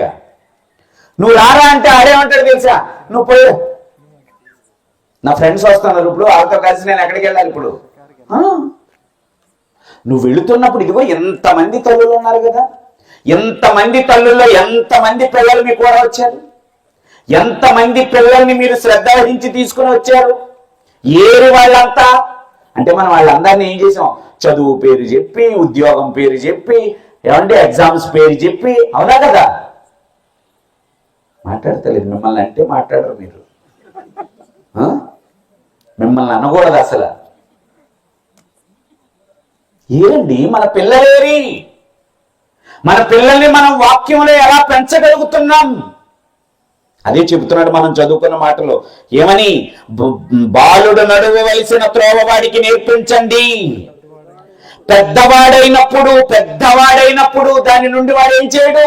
ఈరోజు పెద్దోళ్ళైపోయిన పిల్లల వల్ల ప్రతి తల్లికి సమస్యే, ప్రతి తండ్రికి సమస్యే. ఇంట్లోంచి బయటికి వెళ్ళాడంటే జాగ్రత్త చెప్పి పంపిస్తుంది, రే కొడుక జాగ్రత్త, ఎవరితోనూ ఏం పెట్టుకోకు అంటే ఏం పెట్టుకుని వస్తున్నాడు, గొడవలు, తగాదాలు, అల్లర్లు, ఘోరమైన కార్యాలు, ఏడుపు, తలనొప్పి. ఎందరో తల్లులు, ఎందరో తండ్రులు, అయ్యా మా పిల్లల కోసం ప్రార్థన చేయండి అయ్యా. అస్సలు మాట, నువ్వు బాల్యాన్ని గాలి కుదిలేసావు, వాడి ఇష్టాన్ని కుదిలేసావు, వాడి అభిప్రాయాన్ని కుదిలేసావు, వాడి నచ్చిన మార్గం వైపు వదిలేసావు కాదా. ఈ రోజున మనం బాల్యాన్ని గాలికి వదిలేయలేదా చెప్పండి, వదిలేసారా లేదా? వదిలేం. అందుకే ఎవరి ప్రవర్తన బాగులేదు. ఒకప్పుడు పిల్లల్ని ఎంత చక్కగా పెంచేవారండి, పెద్దలంటే గౌరవం, భయం. ఈరోజు నా చిన్నప్పుడు పాస్టర్ గారు ఇంటికి వస్తే తలుపు వెనకాల దాక్కుండిపోవడమే, మళ్ళీ ఆయన వెళ్ళేంత వరకు కూడా. ఏంటో తెలుసా, రే ఎక్కని చెప్పు అనేవాడు. అయ్యి బాబు వచ్చాడురా బాబు, ఎక్కలు అడుగుతాడురా బాబు, లేకపోతే బైబిల్ పట్టరా పలానా అధ్యాయం చదువు అనేవాడు. ఇక ఆయన చూడగానే ఏంటి, భయం, భయం. అసలు పేరు అడిగితే తిరిగి చెప్పడానికి ఏంటి భయం. మరి ఓ పాస్టర్ గారు అలా వెళుతుంటే ఒక కుర్రోడు బాల్ ఆడుకుంటున్నట్ట, అని పిలిచాడట, అరే అబ్బాయి స్కూల్ లేదేట్రా అన్నాడట. ఈడన్నాడంట, మాస్టర్ స్కూల్ అక్కడే ఉందండి అన్నాడు. పాస్టర్ గారండి స్కూలు అంటే, స్కూల్ లేదేంట్రా అంటే స్కూల్ పడిపోయిందా కాదు. స్కూల్ లేదేంట్రా అంటే స్కూల్కి వెళ్లకుండా స్కూల్కి వెళ్ళవలసిన టైంలో ఇక్కడ బాల్ ఆడుతున్నావేంటో అడిగారు ఆయన. ఇది ఎంత వంకర సమాధానం చెప్పాడంటే, పాస్టర్ గారు స్కూల్ అక్కడే ఉందండి అన్నాడండి. నిజంగా ఆయన బాధపడి బాధపడి బాధపడి ఏంటి సమాధానం? ఇలాంటి సమాధానాలకు కారణం ఏంటో తెలుసా? టీవీ షోలు చెవుల్లో పెట్టేసుకుని డబల్ మీనింగ్ డైలాగ్స్ తల్లుల మీద ఉపయోగిస్తున్నారు, తండ్రుల మీద ఉపయోగిస్తున్నారు. మాట నోట్లోంచి వచ్చిందంటే ఆ మాటకి తల తిరిగిపోతుందన్నమాట. కారణం ఏంటో తెలుసా? మనందరం కూడా మన పిల్లలి బాల్యాన్ని గాలికి వదిలిపెట్టాం, సన్మార్గాన్ని పరిచయం చేయలేదు, వాళ్ళ అభిప్రాయానికి వదిలేసాం. ఇప్పుడు కూడా చూడండి పిల్లలు ఎంత నీచంగా పెంచుతున్నారండి. స్కూల్లో కూడా మార్కులు తక్కువ వస్తేనండి స్కేళ్ళు ఇరిగిపోయాయండి, స్కేళ్ళు ఇరిగిపోయాయి. ఇంకా టీచర్స్ ఎంత దారుణంగా ప్రవర్తించేవారో తెలుసా? విద్యా బుద్ధులు నేర్పడానికి, కక్షకు మాత్రం కాదు. స్కేలు రోళ్ల స్కేలు, చెక్క స్కేలు ఇలా తిప్పి ఈ చెయ్యలాగా తిప్పి ఇక్కడ ఏం చేయాలి? కొట్టడం, బెత్తంతో కొట్టడం, మోకాళ్ళు వేయించడం, గోడ కుర్చీ వేయించడం, ఎండలో నిలబెట్టడం, గుంజీలు తీయించడం కాదా? ఈ రోజు ఒకవేళ టీచర్ ఒక దెబ్బేస్తే తల్లే వెళ్ళిపోతుంది ఎవరి దగ్గరికి. ఎందుకు కొట్టావు? కొట్టవలసినంత అవసరం ఏంటి? వాడు ఏదన్నా చేస్తే ఎవరికి చెప్పాలి? నాకు చెప్పాలి కదా, నువ్వెవరో కొట్టడానికి. టీచర్స్ కొట్టడం మానేశారు. కానీ ఇప్పుడు జరుగుతున్నది ఏంటో తెలుసా? టీచర్స్ ని స్టూడెంట్స్ కొడుతున్నారు. ఒకప్పుడు కాలం ఎలా ఉందో తెలుసా? విద్యార్థులను ఉపాధ్యాయులు కొట్టేవారు. ఇప్పుడున్న కాలం ఏంటో తెలుసా? ఉపాధ్యాయులనే విద్యార్థులు ఏం చేస్తున్నారు? ఏ కళాశాలకు కూడా ఫోన్ తీసుకెళ్ళకూడదు, రూల్ అది. కానీ పనికి మాలింది ఏం చేసింది? ఫోన్ తీసుకెళ్ళింది. అది లెక్చరర్ కంట్లో పడిపోయింది. లెక్చరర్ దాన్ని తీసుకుంది. కొంత కాలేజ్ అయ్యేంత వరకు కూడా దానికి ఏం చేయలేదు. నిజంగా మీలో చాలా మంది ఆ వీడియో చూసే ఉంటారు. బూతులు తిడుతుందండి, బూతులు తిడుతుందండి.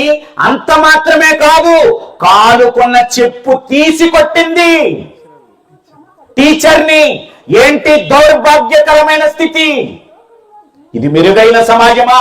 TV9 వేస్తాడు ఏమని? బెటర్ సొసైటీ అని. ఎక్కడ తగలడింది బెటర్ సొసైటీ? నాశనం వైపు అడుగులు వేస్తుంది. దిగజారిపోయింది ఇది. నాటికి దిగజారిపోతుంది ఇది. కారణం ఏంటో తెలుసా? తల్లిదండ్రులైన వారు బాల్యాన్ని కేర్ చేయటం లేదు.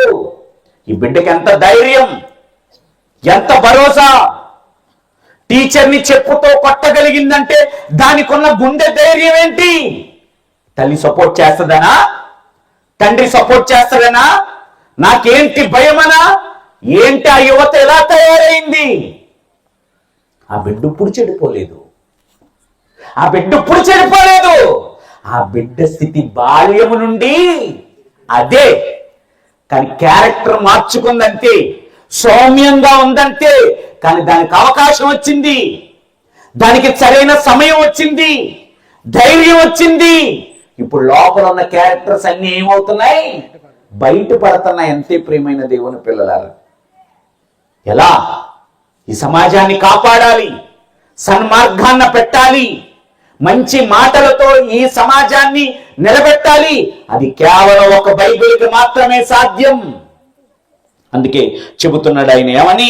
కీర్తనల గ్రంథం 119వ అధ్యాయం 9వ వచనం. ప్రియమైన దేవుని పిల్లలారా, కీర్తనల గ్రంథం ఏమంటే ఇందాక మనం చదువుకున్నాం కదా, సామెతలు 22:6. అక్కడ మాట మనం గుర్తుంచుకోవాలి. బాలుడు నడవవలసిన త్రోవ వాడికి నేర్పించండి, పెద్దవాడైనప్పుడు అంటే యవన దశకు వచ్చినప్పుడు. ఇక్కడ చెబుతున్నాడు అనమాట, యవనస్తులు దేని చేత తమ నడతను శుద్ధిపరుచుకుందరు? బాగుండాలి అంటే, హ్యాపీగా ఉండాలి అంటే, బిడ్డల ప్రవర్తన బాగుండాలి అంటే, ఆ బాల్యాన్ని కంట్రోల్ చేస్తే ఆ బాల్యములో బిడ్డ మనసులోనూ పెట్టాల్సిందేంటో తెలుసా? వాక్యం, వాక్యం, వాక్యం. అందుకే అంటున్నాడు, యవనస్తులు దేని చేత తమ నడతను శుద్ధిపరచుకుందరు? బాల్యములో వారిలో ఉన్న వాక్యమును బట్టే కదా. అంటే బాల్యాన్ని దేంతో నింపాలి? అల్లరితో నింపాం, ఆటలతో నింపాం, ఇష్టమైన వస్తువులతో నింపాం, ఇష్టమైన ఆహారముతో నింపాం. నాడే నువ్వు ఏ స్కూల్లో చదువుతాడు? డాడీ ఏ స్కూల్లో చదువుతాడు? ఇది చెప్పడం ఏంటి? ఏ స్కూల్లో చదువుతాడు? నీకు ఏ స్కూల్ నచ్చిందో దాంట్లో పడేయి. ఏముండమంటాడు డాడీ రేపొద్దున? నువ్వు గనక ఆడికి నచ్చింది అనకపోతే ఆ పనికి మాలినోడు ఎంత దౌర్భాగ్యుడంటే, క్యారేజీ పట్టికెళ్ళినట్టే మళ్ళీ వెనక్కి పట్టుకొస్తాడు. ఏంటి ఆడికి అంత గుండె ధైర్యం? ఒకప్పుడు మేము ఏమండి, మా వయసు మా బాల్య దినాలకు వెనక్కి వెళితే మా తల్లిదండ్రులు మమ్మల్ని అలా పెంచలేదండి. అవునా? పెంచారా? అలా పెంచలేదు. వాళ్ళకి నచ్చినట్టుగా పెంచారు, గద్దిస్తూ పెంచారు, బాధిస్తూ పెంచారు, శిక్షిస్తూ పెంచారు. ఈరోజు ఎవరు పిల్లల్ని శిక్షిస్తున్నారు చెప్పండి? ఎవరు పిల్లల్ని గద్దిస్తున్నారు చెప్పండి? కానీ బైబిల్ ఏం చెప్పిందో తెలుసా? బైబిల్ ఏం చెప్పిందో తెలుసా? బెత్తం వాడమని చెప్పింది. చూస్తారా మీరు? చాలా మంది తల్లిదండ్రులు ఏమని చెప్పుకుంటున్నారు తెలుసా? మా బిడ్డ పుట్టిన దగ్గర నుంచి చెప్పటం వరకండి మా బిడ్డ మీద ఏమీ వేయలేదండి, దెబ్బ వేయలేదండి. పొరపాటున ఆయన కొట్టాడు అనుకో, ఈ బిడ్డనే ఈడొచ్చేస్తాడు, రే నా బిడ్డనే ఇప్పటి వరకు నేను వాడు ఒంటి మీద చేయలేదా, నువ్వెవడురా అనగానే ఈ దెబ్బలాట అంతా వీడు చూస్తాడు. ఆహా, మనల్ని ఎవ్వడూ కొట్టకూడదన్నమాట, మనల్ని ఎవ్వడూ ఏమీ అనకూడదన్నమాట. మనకి మన అమ్మ దగ్గర నుంచి మన నాన్న దగ్గర నుంచి ఫుల్ ఏముంది. ఇప్పుడు అవతల వీధిలో రే నీ అంతు చూస్తాను అన్నాడు అనుకో, వచ్చి వెంటనే చెప్పేస్తాడు. ఎవరికి? నానా నానా అమ్మా అమ్మా అంకులు నన్ను చంపేస్తాడు అన్నాడమ్మా అనగానే ఆడికి రేవు. మీరు లేరా? మీరు ఇలాంటి వాళ్ళు లేరా? ఒరే ఆయన నేను కొడతానన్నాడంటే నువ్వేమి ఎలగబెట్టేవారు అని అడుగుతావా? చెప్పరేంటండి? ఆ చెట్టి మామిడికాయలు కోసుకొచ్చేసిన నువ్వేమంటావు తెలుసా? పిల్లడికి తెలియకుండా కోసాడు. ఎంత ఇమ్మంటావు చెప్పు నీ మామిడికాయలకి? తెలియకుండా కోసాడట, ఆ మాత్రానికే కొడతావా? చెప్పు ఎంత ఇమ్మంటావు? ఎంత చెప్పు, ఫోన్ పే నెంబర్ చెప్పు. ఇప్పుడు ఏమొచ్చింది? క్యాష్ కూడా కాదు, మళ్ళీ ఏంటది ఫోన్ పే చేస్తారట. అప్పుడు ఆడేవాళ్ళు కూడా అమ్మయ్య మనం ఇంకో చెట్టు మామిడికాయలు కూడా కొయ్యొచ్చు, ఎందుకంటే మా డబ్బులు ఇస్తాడు. ఒరే దరిద్రుడా, అంకులు చెప్పింది నిజమేనా? మామిడికాయలు కోసావా అని ఆ అంకుల మందే మరతెట్టు కొట్టిసాడు అనుకో, అన్ని ఇంకో చెట్టు మామిడికాయలు కోస్తున్నాడు. కోస్తాడా?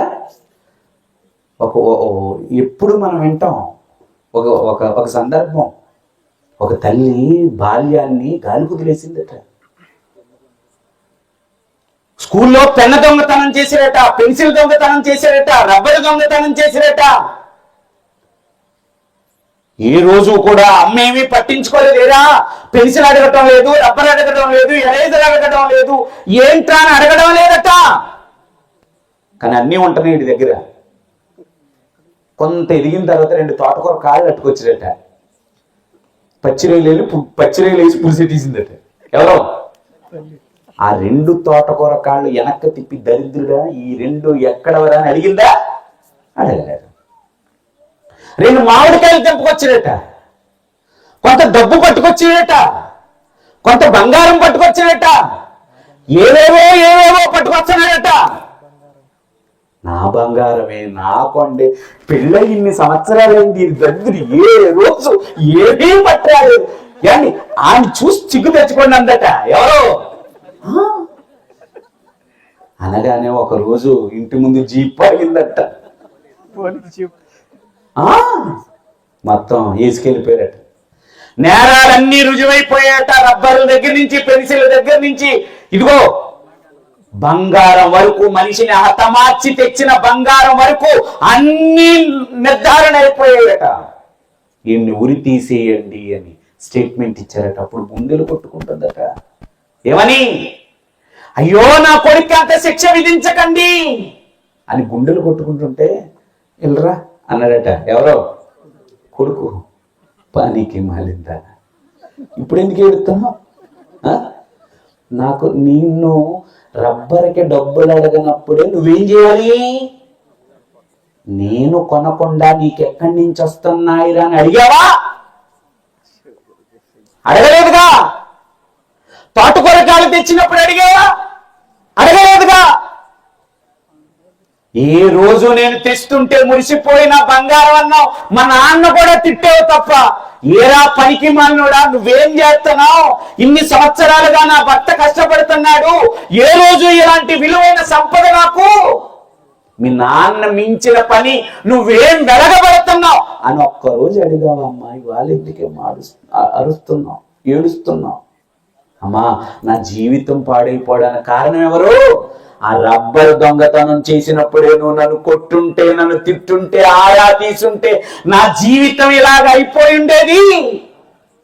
అంటే బాల్యం ఎంత ప్రమాదం, బాల్యాన్ని జాగ్రత్త చేయకపోతే ఎంత ప్రమాదం. జాగ్రత్త చేయండి, ఇప్పటికైనా మించిపోయిందేమీ లేదు. అందుకే చెబుతున్నాడు ఏమని? యవనస్తులు దేని చేత తమ నడతను శుద్ధిపరుచుకుందరు? నీ వాక్యమును బట్టి. నీ వాక్యం అంత గొప్పదా? ఇంకేమన్నారో తెలుసా? 11వ వచనం చదవండి, కిందకు వచ్చి 11వ వచనాన్ని చదవండి. నీ ఎదుట నేను పాపము చేయకుండానట్లు నా హృదయములో నీ వాక్యమును, అది బాల్య దినములలోనే పెట్టేయాలి. ఏంటది? కంప్యూటర్ కొన్న వెంటనే ఒకటి ఇన్స్టాల్ చేయాలి మీరు లోపల. కొత్త కంప్యూటర్ కదా వైరస్ ఎక్కదని ఎవడైనా అంటాడా? మాట్లాడరా? కొత్త కంప్యూటర్కైనా పాత కంప్యూటర్కైనా దేనికైనా ఏమెక్కుతుంది? కొనగానే వెంటనే యాంటీ వైరస్ దాంట్లోకి ఎక్కించారు. ఇప్పుడు ఈ పెన్ డ్రైవ్ పట్టుకొచ్చారు నా దగ్గరికి, పెన్ డ్రైవ్ తగిలించాను. ఏమంటది ఇప్పుడు ఇది? ఒరే బాబు, మహేష్ తెచ్చిన దాంట్లో ఎంత తొందర దరిద్రం, రిమూవ్ చేసేస్తావా లేకపోతే క్లీన్ చేస్తావా అని అడుగుద్దా?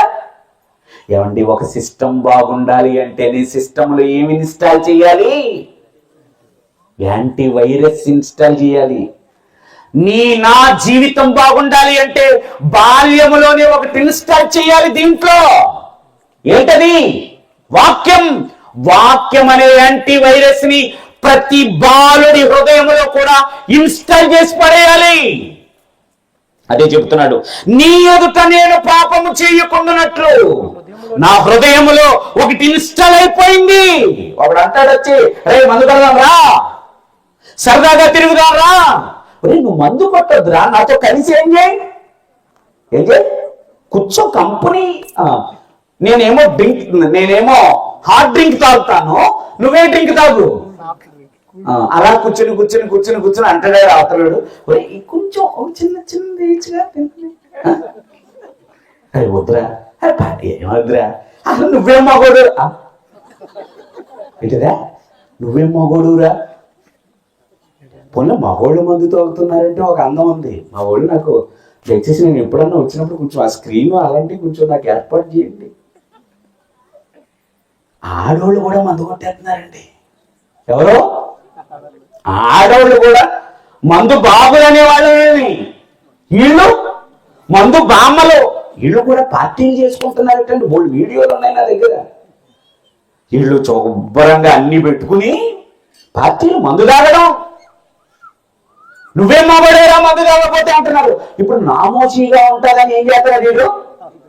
ఇదే కొంచెమే, ఆ కొంచెం ఎక్కడ దాకా వెళ్ళింది? ఎంత దాకా వెళ్ళింది. ఆ ఎంత ఎక్కడ దాకా వెళ్ళింది? ఎక్కడ దాకా వచ్చింది? ఆ ఎంత ఎక్కడ దాకా వెళ్తుంది? డ్రైనేజీలో పడిపోతాడు. ఇప్పుడు వీళ్ళు ఎక్కడ పడిపోతాడు? ఎంత దరిద్రం అండి. డ్రైనేజీలో పడిపోవడం ఏంటండి? తాగేసి పడిపోవడం ఏంటండి? చెడిపోయింది మానవ సమాజం. ఇలా చెడిపోవడానికి కారణం ఏంటో తెలుసా? ఏ తల్లి ఏ తండ్రి ఆ బాల్యములో ఒకటి ఇన్స్టాల్ చేయలేదు దాంట్లో. ఏంటది? వాక్యం.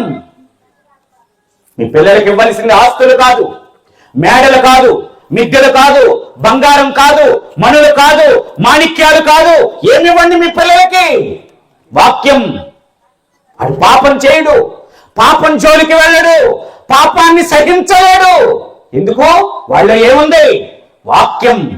నిజమా? వాక్యం ఉంటే అంత భద్రంగా ఉంటారా అయ్య గారు? వాక్యం ఉంటే అంత పవిత్రంగా ఉంటారా అయ్య గారు? నిజం. మీకు చూపిస్తాను, చూడండి ప్రియమైన దేవుని పిల్లలారా. యోబు గ్రంథం 31వ అధ్యాయం 22వ వచనం. వాక్యం ఉన్న జీవితాలు ఎంత బాగుంటాయో ఇక్కడ చెబుతున్నాడు చూడండి. నా బాల్యము మొదలుకొని దిక్కులేనివాడు తండ్రి భావముతో నన్ను భావించి నా యొద్ద పెరిగెను. నా తల్లి గర్భమందు పుట్టిన నాట నుండి దిక్కులేని వారికి నేను మార్గదర్శినైతిని. మంచి ప్రవర్తన కలిగిన వాడట. ఎవరు? యోబు గారు. బాల్యము నుండి మంచోడట ఇతను. అందుకే అన్నాడు, ఈ తరములో నీవే నా ఎదుట ఎలాంటి వాడివి? నీతిమంతుడు అయి ఉన్నావు. ఎందుకు? ఈ మంచి లక్షణాలన్నీ ఎదుటి వారికి మేలు చేయటం, ఎదుటి వారికి సహాయం చేయటం, ఎదుటి వారికి ఉపకారం చేయటం, తను తాను పవిత్రంగా కాపాడుకోవటం, ఈ బుద్ధి అంతా ఎప్పటి నుంచి ఉందంట యోబు గారికి? బాల్యము నుండి ఉంది. అందుకే యోబు గారి దగ్గరికి వెళ్ళా. మొదటి అధ్యాయం మొదటి, ఊజు దేశములో యోబు అని ఒక మనుష్యుడుండెను. అతడు యథార్థవంతుడు, న్యాయవంతుడు, దేవుని యందు భయభక్తులు కలిగిన వాడు. ఈ భయభక్తులు చెడుతనమును విసర్జించిన వాడు. ఈ స్థితి అంతా ఎప్పటి నుంచి ఉంది అతనికి? బాల్యం. అందుకే బాల్యము నుండి భక్తుడు గనుక, బాల్యములోనే భక్తిని కలిగి ఉన్నాడు గనుక దేవుని దగ్గర ఎంత గొప్ప స్థితిలో ఉన్నాడు ప్రియమైన దేవుని పిల్లలారా. ఇంకేమన్నారు చూద్దాం ప్రియమైన దేవుని పిల్లలారా, చూద్దాం. హెబ్రీయులకు రాసిన పత్రిక 11వ అధ్యాయం 24వ వచనం. హెబ్రీయులకు రాసిన పత్రిక 11వ అధ్యాయం 24వ వచనం. మోషే పెద్దవాడైనప్పుడు విశ్వాసమును బట్టి ఐగుప్తు ధనము కంటే క్రీస్తు విషయమైన నింద గొప్ప భాగ్యమని. అంటే పెద్దవాడైన తర్వాత ఈ జ్ఞానోదయం అతనికి వచ్చిందంటే చిన్నప్పుడే ఇతనికి ఏం జరిగింది? బోధ జరిగింది. చిన్నప్పుడే ఇతనికి బోధ జరిగింది. బాల్యం దేవునిలో ఉంది. ఆ దేవునిలో వేయబడిన బాల్యపు అడుగులు ఈ పెద్దవాడైనప్పుడు, ఫరో ఇంటిలో అధికారిగా ఉన్నప్పుడు, సకల విద్యలు అభ్యసించినప్పుడు కూడా, అందుకే మనం మొదటి మాట చదువుకున్నాం, బాలుడు నడువవలసిన త్రోవ వాడికి ఎప్పుడు నేర్పించండి? బాల్యములోనే నేర్పించండి. అది ఎప్పుడు బయటపడుతుంది? పెద్దవాడైనప్పుడు. ఇక్కడేమంటున్నాడు?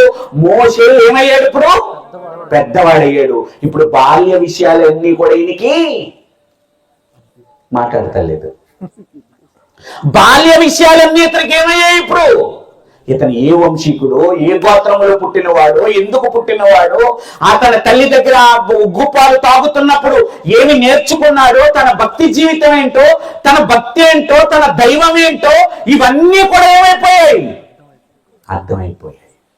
బాల్యములో పడింది కనుక మెడిసిన్ పెద్దవాడైనప్పుడు ఏం చేయబడింది? పెద్దవాడైనప్పుడు ఆ అడుగులు ఇప్పుడు వేస్తున్నాడు చూడండి ఆయన.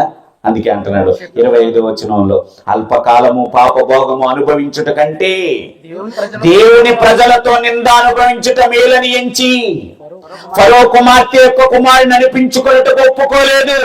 ఏలయనగా ఈయనకి బాల్యములోనే ఈ విషయాలన్నీ కూడా ఏమైపోయాయి?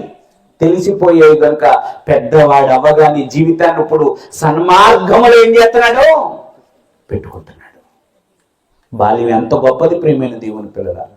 బాల్యములో దేవుని విషయాలు ఎంత గొప్పగా ఉంటాయి ప్రియమైన దేవుని పిల్లలారా.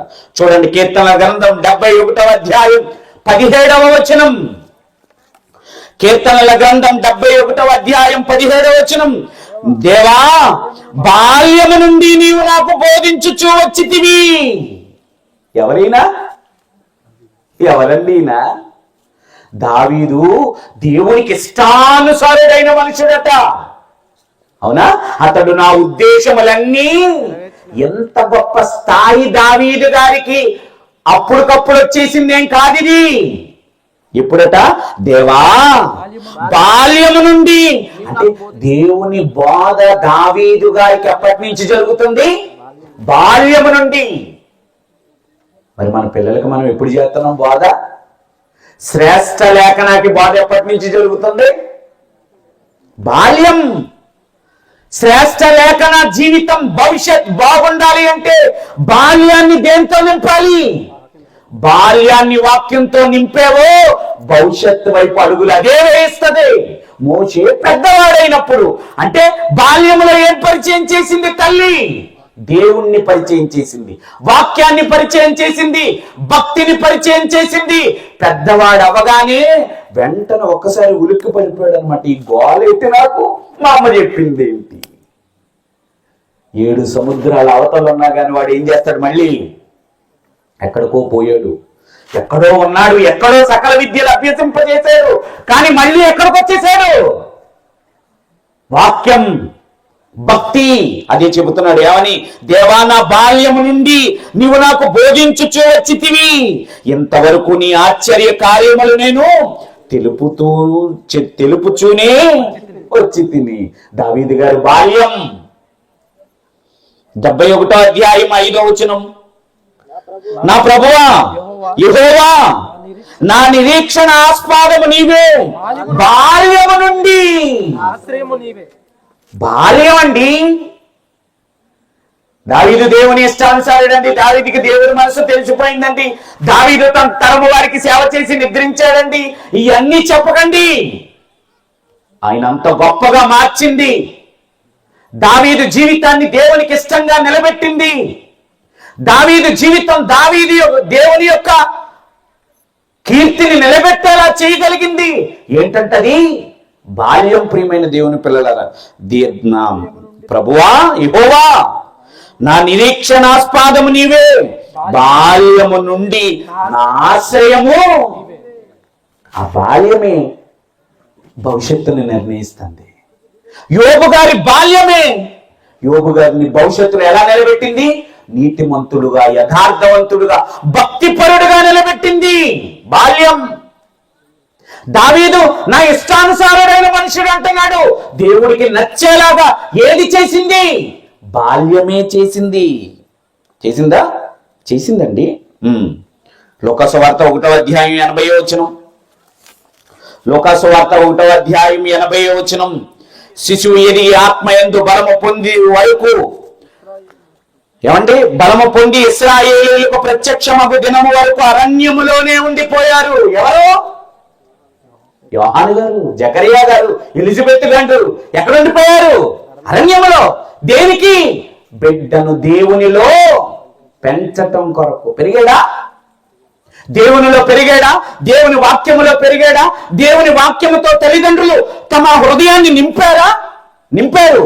నింపితే ఏమైపోయింది ఇప్పుడు? లోకాసువార్త 7వ అధ్యాయం 28వ వచనం. లోకాసువార్త 7వ అధ్యాయం 28వ వచనం. స్త్రీలు కనిన వారిలో యోహాను కంటే గొప్పవాడు. యోబు గొప్పవాడు అవడానికి వాక్యమే కారణం. దావీదు గొప్పవాడు అవడానికి కారణం బాల్యములో వాక్యం. యోహాను గొప్పవాడు అవడానికి కారణం బాల్యములోనే తల్లిదండ్రులు ఏమి నేర్పారు? ఆ వాక్యము నేర్పడానికి, ఆ భక్తి జీవితాన్ని నింపడానికి ఈ లోకంతో సంబంధం లేకుండా అరణ్యములోనికి వెళ్ళిపోయారండి. బిడ్డను పట్టుకుని అనాగరికులకు వెళ్ళిపోయారు. నాగరికతను విడిచిపెట్టి బిడ్డ ఆహారపు అలవాట్లు కూడా మార్చేశారండి. ఏం పెట్టారు? మిడతలు, అడవితేనే. బట్టలు కూడా మార్చేశారు. ఏంటది? ఒంటే రోమము కలిగిన వస్త్రాలు, మన చుట్టూ తోలు దట్టి. మరి బిడ్డ భవిష్యత్తు ఏమైపోయింది? చెడిపోయిందా? అరణ్యములోనికి తీసుకెళ్లి పెంచినంత మాత్రాన బిడ్డ జీవితం పాడైపోయిందా? స్త్రీలు కనిన వారిలో యోహాను కంటే గొప్పవాడు. వాక్యం ఎంత పనిచేసిందండి. వాక్యం ఎంత గొప్పగా నిలబెట్టిందండి. ఒక దావీదును గొప్పగా నిలబెట్టింది, యోబును గొప్పగా నిలబెట్టింది, యోహానును గొప్పగా నిలబెట్టేసింది. అంటే వీళ్ళందరూ కూడా బాల్యము నుండి దేవుని యొక్క అడుగు జాడలలో ఉన్నవాళ్ళు వీళ్ళంతా. తిమోతికి రాసిన 2వ పత్రిక 1వ అధ్యాయం 5వ వచనం. తిమోతికి రాసిన 1వ పత్రిక 1వ అధ్యాయం 5వ వచనం. ఆ విశ్వాసము మొదట నీ అవ్వయైన లోయలోను నీ తల్లి అయిన యునేకులోను వసించెను, అది నీ అందును వసించెను అని నేను రూఢిగా నమ్ముచున్నాను. మరి ఎంత గొప్పగా తిమోతి మారడానికి గల కారణం ఏంటో 3వ అధ్యాయం 14వ వచనం.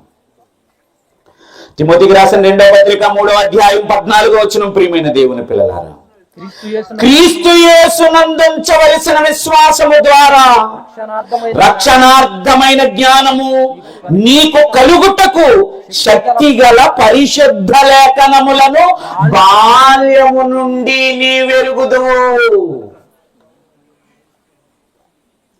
తిమోతి భక్తి జీవితానికి, తిమోతి పరిశుద్ధమైన జీవితానికి, తిమోతి దేవుణ్ణి సంతోషపెట్టగలిగే జీవితానికి, తిమోతి తన తల్లిని, తన అవ్వను సంతోషపెట్టగలిగే జీవితాన్ని గడపడానికి కారణమేటట?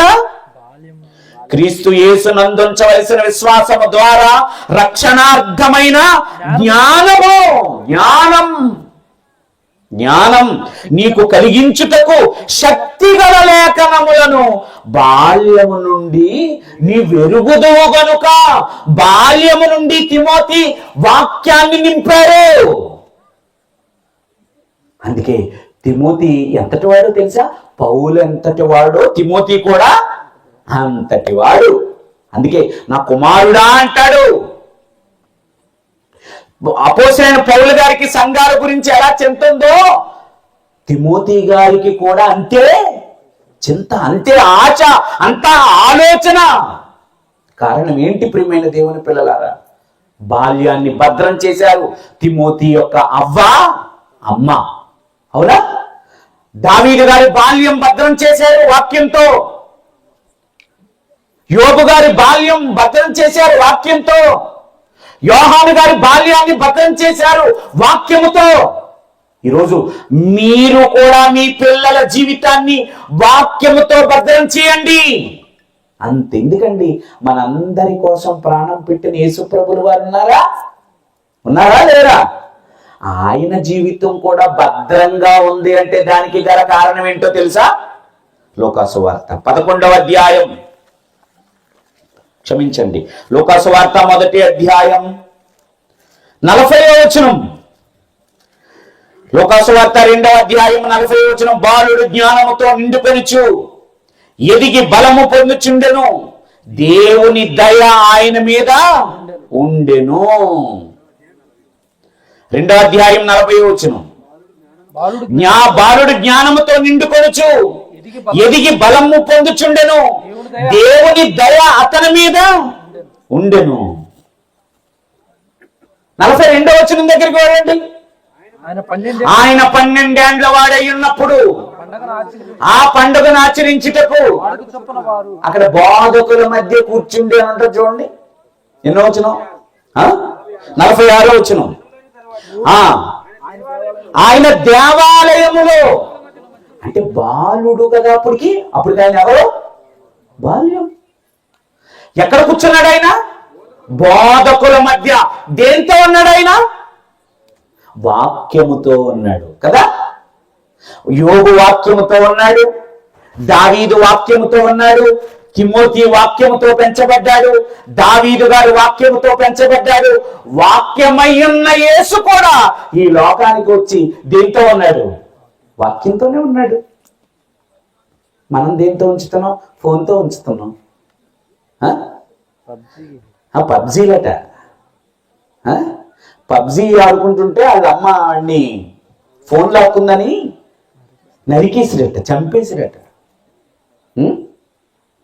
వాడేమో బండిలో పెట్రోల్ వేయించుకోలేడు, వాడికి పెట్రోల్, వాడికి బండి కదా. సెల్ రీఛార్జ్ చేసుకోలేడు, ఆడికేంటి? మీకు సిగ్గు లేదు అసలు. మీకు సిగ్గు లేదు, ఆడికి కాదు. ఎవరికి? సెల్ రీఛార్జ్ చేసుకోలేని వాడికి సెల్ ఎందుకు? బండిలో పెట్రోల్ కొట్టించుకోలేని దరిద్రుడికి పెట్రోల్ బండి ఎందుకు అడుగుతావు నువ్వు? ఆడెవడో కొనుక్కున్నాడంట పక్క వీధిలో. ఇప్పుడు నువ్వేం చేయాలి? అప్పుడు నువ్వేం చేయాలి తెలుసా? ఆ పక్క వీధిలో ఉన్నాడు ఒకడు ఉంటాడు, రైల్వే ఉద్యోగి. ఆయన చూపించు. ఆయన చూపిస్తావు? ఆయన రోడ్డు ఈ పనికి మాట్లాడే రోడ్డు నువ్వెందుకు చూస్తావు? ఈ రోజున ఎక్కువ మంది పిల్లలు పాడైపోవడానికి తండ్రుల కంటే ప్రధానమైన పాత్ర ఎవరిదో తెలుసా? తల్లిది. తండ్రికి తెలియకుండా డబ్బులు ఇస్తారు వాళ్ళకి. వాళ్ళు లేటుగా వచ్చినా ఏం చేసినా కప్పేస్తూ ఉంటారు కాదా? వద్దు, అలా చేయకండి. భర్తకు తెలియకుండా నువ్వు కాపాడుతున్నావు అని పిల్లలకి తెలిస్తే అది చాలా లోకువ. అది పొరపాటు మీద పొరపాటు, పొరపాటు మీద పొరపాటు, పొరపాటు మీద పొరపాటు. వాడు ఏం చేస్తాడు? చేస్తాడు. ఇక మందలిస్తున్నప్పుడు వాడిని కొట్టారా ఒక దెబ్బ, ఈవిడ వచ్చేస్తుంది అంతే. నేను దెబ్బెట్టవేంటండి? ఆడికి ఎంత బలం అండి? ఆడి గదిలోకి పోయిన తర్వాత చెప్పు, అయ్యా ఎందుకు అయ్యా అంత అలా కొడతావు, మన బిడ్డే కదా అని ఈయనకి చెప్పు. ఆడేదకుండా చెప్తావేటి? వద్దు. పిల్లల జీవితం పతనం అయిపోతుందంటే దానికి ప్రధానమైన కారణం ఇంట్లో ఎవరో తెలుసా? మాట్లాడరు. తల్లే. ఎందుకంటే నీకే తగలెట్టాడు ఆ బాధ్యత. ఆడిదేముంది? టవల భుజాన్ని తీసుకుని పొలంలో పోతాడు. నీళ్లు కావాలంటే రాత్రి అంతా చేనికి నీళ్లు ఎట్టుకుంటూ కూర్చుంటాడు అక్కడ. లేకపోతే కుటుంబం బాగోలేదంటే కుటుంబాన్ని అంతటినీ విడిచిపెట్టి ఏ పరాయి రాష్ట్రమో పరాయి దేశమో పోతాడు. అడిగినప్పుడల్లా డబ్బులు పంపుతూ ఉంటాడు. నువ్వు ఇక్కడ వీళ్ళందరినీ గాలి కుదిరేయకూడదు. క్రమశిక్షణ. అందుకే చెప్పాడు తిమోతికి రాసిన పత్రిక 5వ అధ్యాయం, తిమోతికి రాసిన మొదటి పత్రిక 5వ అధ్యాయం 14వ వచనం. కాబట్టి యవన స్త్రీలు వివాహము చేసుకుని పిల్లలను కని వాళ్ళ ఇష్టాన్ని కుదిరేయకండి. ఏ పిల్లల ఇష్టంతో మీకు పని లేదు. నిజంగా చెప్తున్నాను, వాక్యాన్ని బట్టి చెప్తున్నాను. వాడు ప్రయోజకుడై వాడి కాళ్ళ మీద వాడు నిలబడేంత వరకు, వాడేదో పనిలో స్థిరపడేంత వరకు ఏ పిల్ల ఇష్టాన్ని గాని ఏ పిల్లోడి ఇష్టాన్ని గాని తల్లిదండ్రులు నెరవేర్చడానికి వీలు లేదు. ఆడపిల్లలు పెళ్ళయ్యేంత వరకు తల్లికి తండ్రికి లోబడి ఉండవలసిందే. వాళ్ళ గీసిన గీత దాటడానికి వీలు లేదు. నా ఇష్టం అంటారా? రాత్రి చదివించాను, ఘోరమైన మాట రాత్రి చదివించాను. ఏమంటే చెబుతున్నాను, మీ పిల్లలు ఎవరైనా కానీ పాతాళానికి వెళ్ళిపోయేటట్టుగా ఉంటే మిమ్మల్ని కూడా పడేస్తాడు. దేంట్లో? పాతాళాలు. ఎందుకంటే వాళ్ళకి మిమ్మల్ని కాపలాదారుడుగా ఇచ్చాడు. ఆయన పిల్లల్ని మీ గర్భం గుండా ఎందుకు పెట్టాడో తెలుసా? కాపలాకి. ఆ కాపలా సెక్యూరిటీ గార్డ్ని పెట్టుకున్నాం. వాడు ఏం చేయాలి? జాగ్రత్తగా గొడవలను సరుకు దొంగిలించి వెళ్ళిపోయారు అనుకోండి, ముందు ప్రధాన బాధ్యుడు ఎవరు దానికి? సెక్యూరిటీ. నీ పిల్లలకు నువ్వే గాడ్, నువ్వే ఆధారం, నువ్వే సెక్యూరిటీ, నువ్వే భద్రత కల్పించాలి. వాళ్ళు దేవునిలో ఉండేలాగా నువ్వే చెయ్యాలి, లేదా తగిన పనిష్మెంట్ నీకు ఇస్తాడు. ఇంకో మాట చెప్పనా, నీ పిల్లల్ని నువ్వు చెమటూర్చి కష్టపడి భక్తి మార్గములో పెంచితే నీ పిల్లల వల్ల వెళ్ళిపోతావు. నువ్వు ఎక్కడికి? పరలోకం. నీ పిల్లల వల్లే నువ్వు పాతాళానికి పోతావు. నీ పిల్లల వల్లే నువ్వు ఎక్కడ కూడా వెళ్ళొచ్చు? పరలోకానికి వెళ్ళొచ్చు. మరి మీరు ఎలా పెంచాలో మీరే నిర్ణయం తీసుకోవాలి. ఒకవేళ చిన్ననాటి నుండి భక్తిలో మీ పిల్లల్ని పెంచగలిగితే, దేవుని వాక్యాన్ని వారికి నేర్పగలిగితే, దేవునిలో పెరిగిన, దేవునితో సహవాసం చేసి దైవ భావాలతో ఉన్న ఒక యేసును చూస్తే ఒక తల్లి ఏమందో ఒక్కసారి ఒక మాట చదువుకుని మనం ముగించేసుకుందాం. లోకా సువార్త 11వ అధ్యాయం 27వ వచనం. లోకా సువార్త 11వ అధ్యాయం 27వ వచనం. ఆయన ఈ మాటలు చెప్పుచుండగా జన సమూహములలో ఒక స్త్రీ ఆయనను చూచి, నిన్ను మోసిన గర్భం. ఓ తల్లి, ఒక తండ్రి, ఓ సోదరుడా, ఓ సోదరి, నీ కుమార్తెని చూసి, నీ కుమారుని చూసి ఎవరైనా ఇలా అనిపించుకోవాలని నువ్వు అనుకుంటున్నావా? ఇలాంటి సాక్ష్యము పొందాలని నువ్వు అనుకుంటున్నావా? యేసు తల్లి పొందింది ఏమని? ఒక స్త్రీ చూచి, నిన్ను మోసిన గర్భం, నీవు కుడిచిన స్తనములు. అంటే ఆ మాటకి షార్ట్ కట్ లో అర్థం ఏంటో చెప్పనా? అయ్యా, నిన్నే తల్లిగా అందో గాని ఆ తల్లి ఎలాంటిది? ఆ అదృష్టవంతురాలయ్యా. ఒక్క మాటలో చెప్పాలంటే ఆ రోజు యేసు ప్రభువుని చూసిన తల్లులందరూ కూడా ఏమనుకున్నారో తెలుసా? ఇలాంటి కొడుకు నా గర్భాన్ని పుడితే ఎంత బాగుండేది. ఈ కొడుక్కి నేను ఎందుకు తల్లవలేకపోయాను? ఇలాంటి కొడుకు ఎందుకు నా గర్భాల్లో పుట్టలేదు?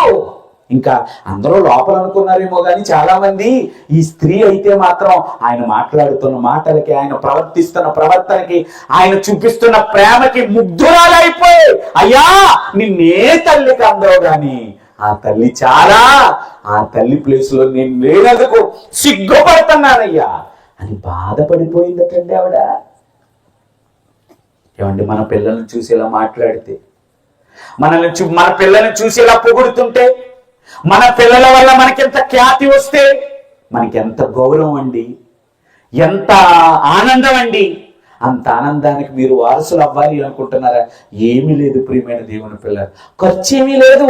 ఎక్కడో పెద్ద విశ్వవిద్యాలయంలో చేర్చవలసిన అవసరం లేదు. వాడు కూర్చున్నప్పుడు, త్రోవను నడిచేటప్పుడు, పండుకుంటున్నప్పుడు, వారితో మాట్లాడుతున్నప్పుడు, త్రోవను వెళుతున్నప్పుడు దేవుని గురించే వారితో ఏం చేయండి? మాట్లాడండి. దేవుని వాక్యాన్ని నేర్పించండి. నిజమండి. నేను స్కూల్ హోంవర్క్ రాయకపోయినా మా అమ్మ నన్ను ఏమనేది కాదు. స్కూల్ హోంవర్క్ రాయకపోయినా, స్కూల్కి వెళ్ళకపోయినా నాకు ఎటువంటి ఇబ్బందులు కూడా లేవు మా అమ్మ వల్ల. ఒకటే ఇబ్బంది, బైబిల్ చదవకపోతే ఇబ్బంది, ప్రార్థన చేయకపోతే ఇబ్బంది. మళ్ళీ ఏం చేయాలో తెలుసా? అందరికంటే ముందు నేనే చర్చికి వెళ్ళాలి, చర్చిని నేనే శుభ్రం చేయాలి, అక్కడ ఉన్న టాయిలెట్స్ నేనే కడగాలి, అక్కడ ఉన్న చేపలన్నీ నేనే వేయాలి, అయిన తర్వాత చేపలన్నీ నేనే మడత పెట్టాలి, అన్ని టాయిలెట్స్ కడిగి అప్పుడు నేను ఇంటికి రావాలి. మీరు చేయించారు ఈ పనులు ఏమన్నా? పాస్టర్ గారు పొరపాటున అరే నాన్న చేతులు కడుక్కుంటా నీళ్లు పట్టా అన్నాడు అనుకో, మీ మా పిల్లోడు ఆయన చేయగడుక్కుంటాకి అసలు మా పిల్లోడిని మేమే ఇంట్లో ఏ పని చెప్పని తెలుసా? ఆడికి ఏ పనులు చెప్పవు, కానీ ప్రతి పని ఆడికే వచ్చు. మరి ఆడు ఇంజనీర్ అవ్వచ్చు, డాక్టర్ అవ్వచ్చు, పెద్ద పోరంబోగ్గాడు కూడా అవ్వచ్చు. అది కాదు, నువ్వు వాడికి నేర్పించాల్సింది వాక్యం. బాలుడైన సమూయేలు కూడా ఏం చేశాడట? ఏం చేశాడండి? సమూయేలు మొదటి గ్రంథం 2వ అధ్యాయం 11వ వచనం.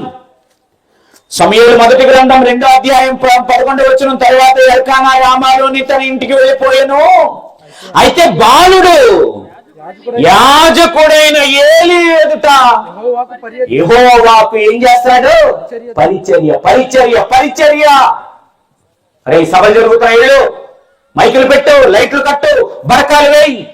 ఒక్కొక్క తల్లి ఉంటదండి, మందిరానికి వచ్చాడా చచ్చాడా ఇంకా వెంటనే ఫోన్ చేస్తే ఏం పని నీకు అక్కడ? ఆ బాక్సులు మోయిస్తున్నారా నీతో వాళ్ళు?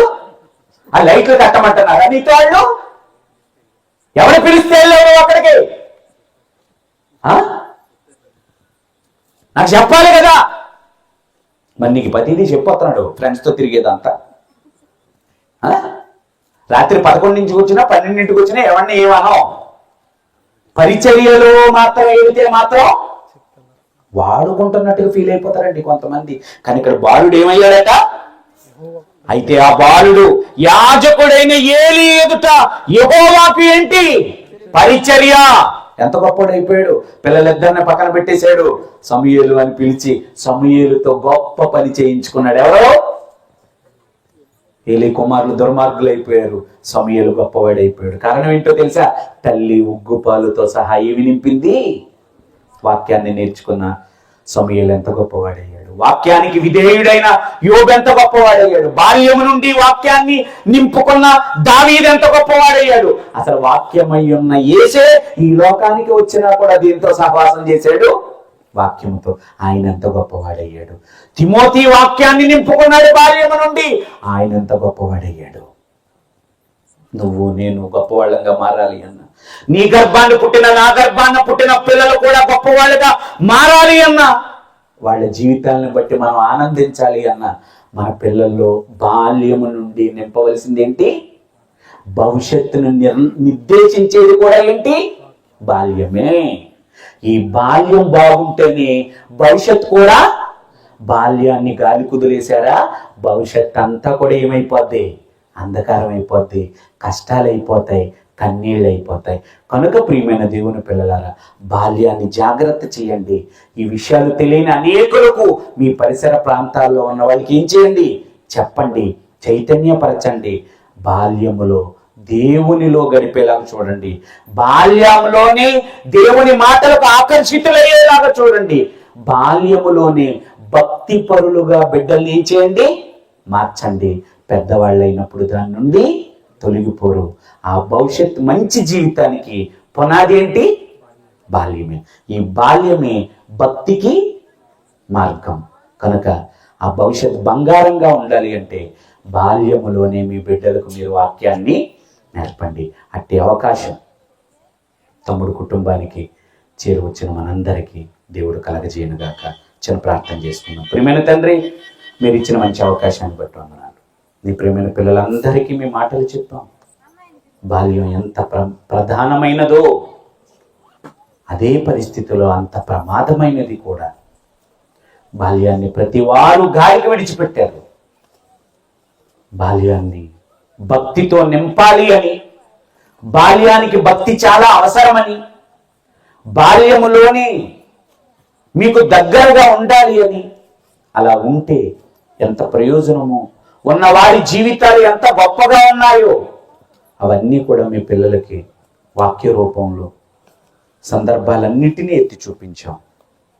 ప్రతి ఒక్కరిలో ఈ మాటలను ఫలింపచేయమని కోరుకుంటూ తమ్ముడు మహేష్ను, వసంతను, వారికి ఇచ్చిన శ్రేష్ఠ లేఖనాన్ని మీరు జ్ఞాపకం చేసుకుని బిడ్డను చిన్ననాటి నుండి మీ యందు భయభక్తులు కలిగిన బిడ్డవలే బాల్యములోనే బిడ్డల వాక్యాన్ని నింపి భవిష్యత్తులో ఒక మంచి బాట, బంగారు బాట ఆ బిడ్డకు వేయగలుగుటకు తల్లిదండ్రులను మీరు చక్కటి జ్ఞానంతో నింపమని కోరుతూ పరిశుద్ధులందరూ కూడా ఆ బిడ్డ విషయమే ప్రార్థన చేస్తుంటుండగా క్షేమమును, ఆరోగ్యమును, ఆశీర్వాదమును బిడ్డకు మెండుగా అనుగ్రహించమని, పెరిగి పెద్దదైనప్పుడు తల్లిదండ్రులు, సమాజము, సంఘము, మీరు ఆనందించే భాగ్యాన్ని శ్రేష్ఠ లేఖనాకు మీరు అనుగ్రహించవలసిందిగా వేడుకుంటూ ఆ బిడ్డ తీసుకుంటున్న గాలి, నీరు, పాలు, ఆహారం అన్నిటినీ కూడా దానికి ఎంతో ఆరోగ్యకరముగా మార్చమని, దినదినాభివృద్ధి బిడ్డకు అనుగ్రహించమని, ఆ బిడ్డ వల్ల ఆనందం, సంతోషం తల్లిదండ్రులకు కలుగుటకు మీ కృపను అనుగ్రహించమని కోరుతూ మమ్మల్ని అందరినీ మీ చేతులకు అప్పగిస్తూ వేదిక మీద ఉన్న ప్రతి దైవ సేవకుణ్ణి, ఆయన సంఘమును, ఆయన పరిచర్యను, వారి కుటుంబములను చల్లగా కాపాడమని, మంచి పరిచర్య వారి ద్వారా జరిగించమని, ఇదిగో అనేక ప్రాంతాల నుంచి మీ పిల్లలు వచ్చారు, తిరిగి రాత్రి ప్రయాణం అవడానికి సిద్ధపడుతుంటుండగా క్షేమముగా వారి వారి గమ్యస్థానాలకు చేర్చమని కోరుతూ మా ప్రయాణంలో కూడా తోడుగా ఉండమని కోరుతూ యేసు వారి అతి శ్రేష్టమైన నామాన్ని ప్రార్థన అడుగుచున్నాము తండ్రి, ఆమేన్. తండ్రి అయిన దేవుని ప్రేమ, ప్రభువైన యేసుక్రీస్తు వారి కృప, పరిశుద్ధాత్మ యొక్క అన్యోన్యమైన సహవాసము సన్నిధి ఇప్పుడు ఎల్లప్పుడూ మనందరికీ మరి నూతనముగా నామకరణం జరిగిన శ్రేష్ఠ లేఖనాకు, తన తల్లిదండ్రులకు, మనందరికీ సదా తోడే నడిపించునుగాక. ఆమేన్. అందరికీ వందనాలు. పిల్లలు ఉన్నారు కదండి, భవిష్యత్తుకు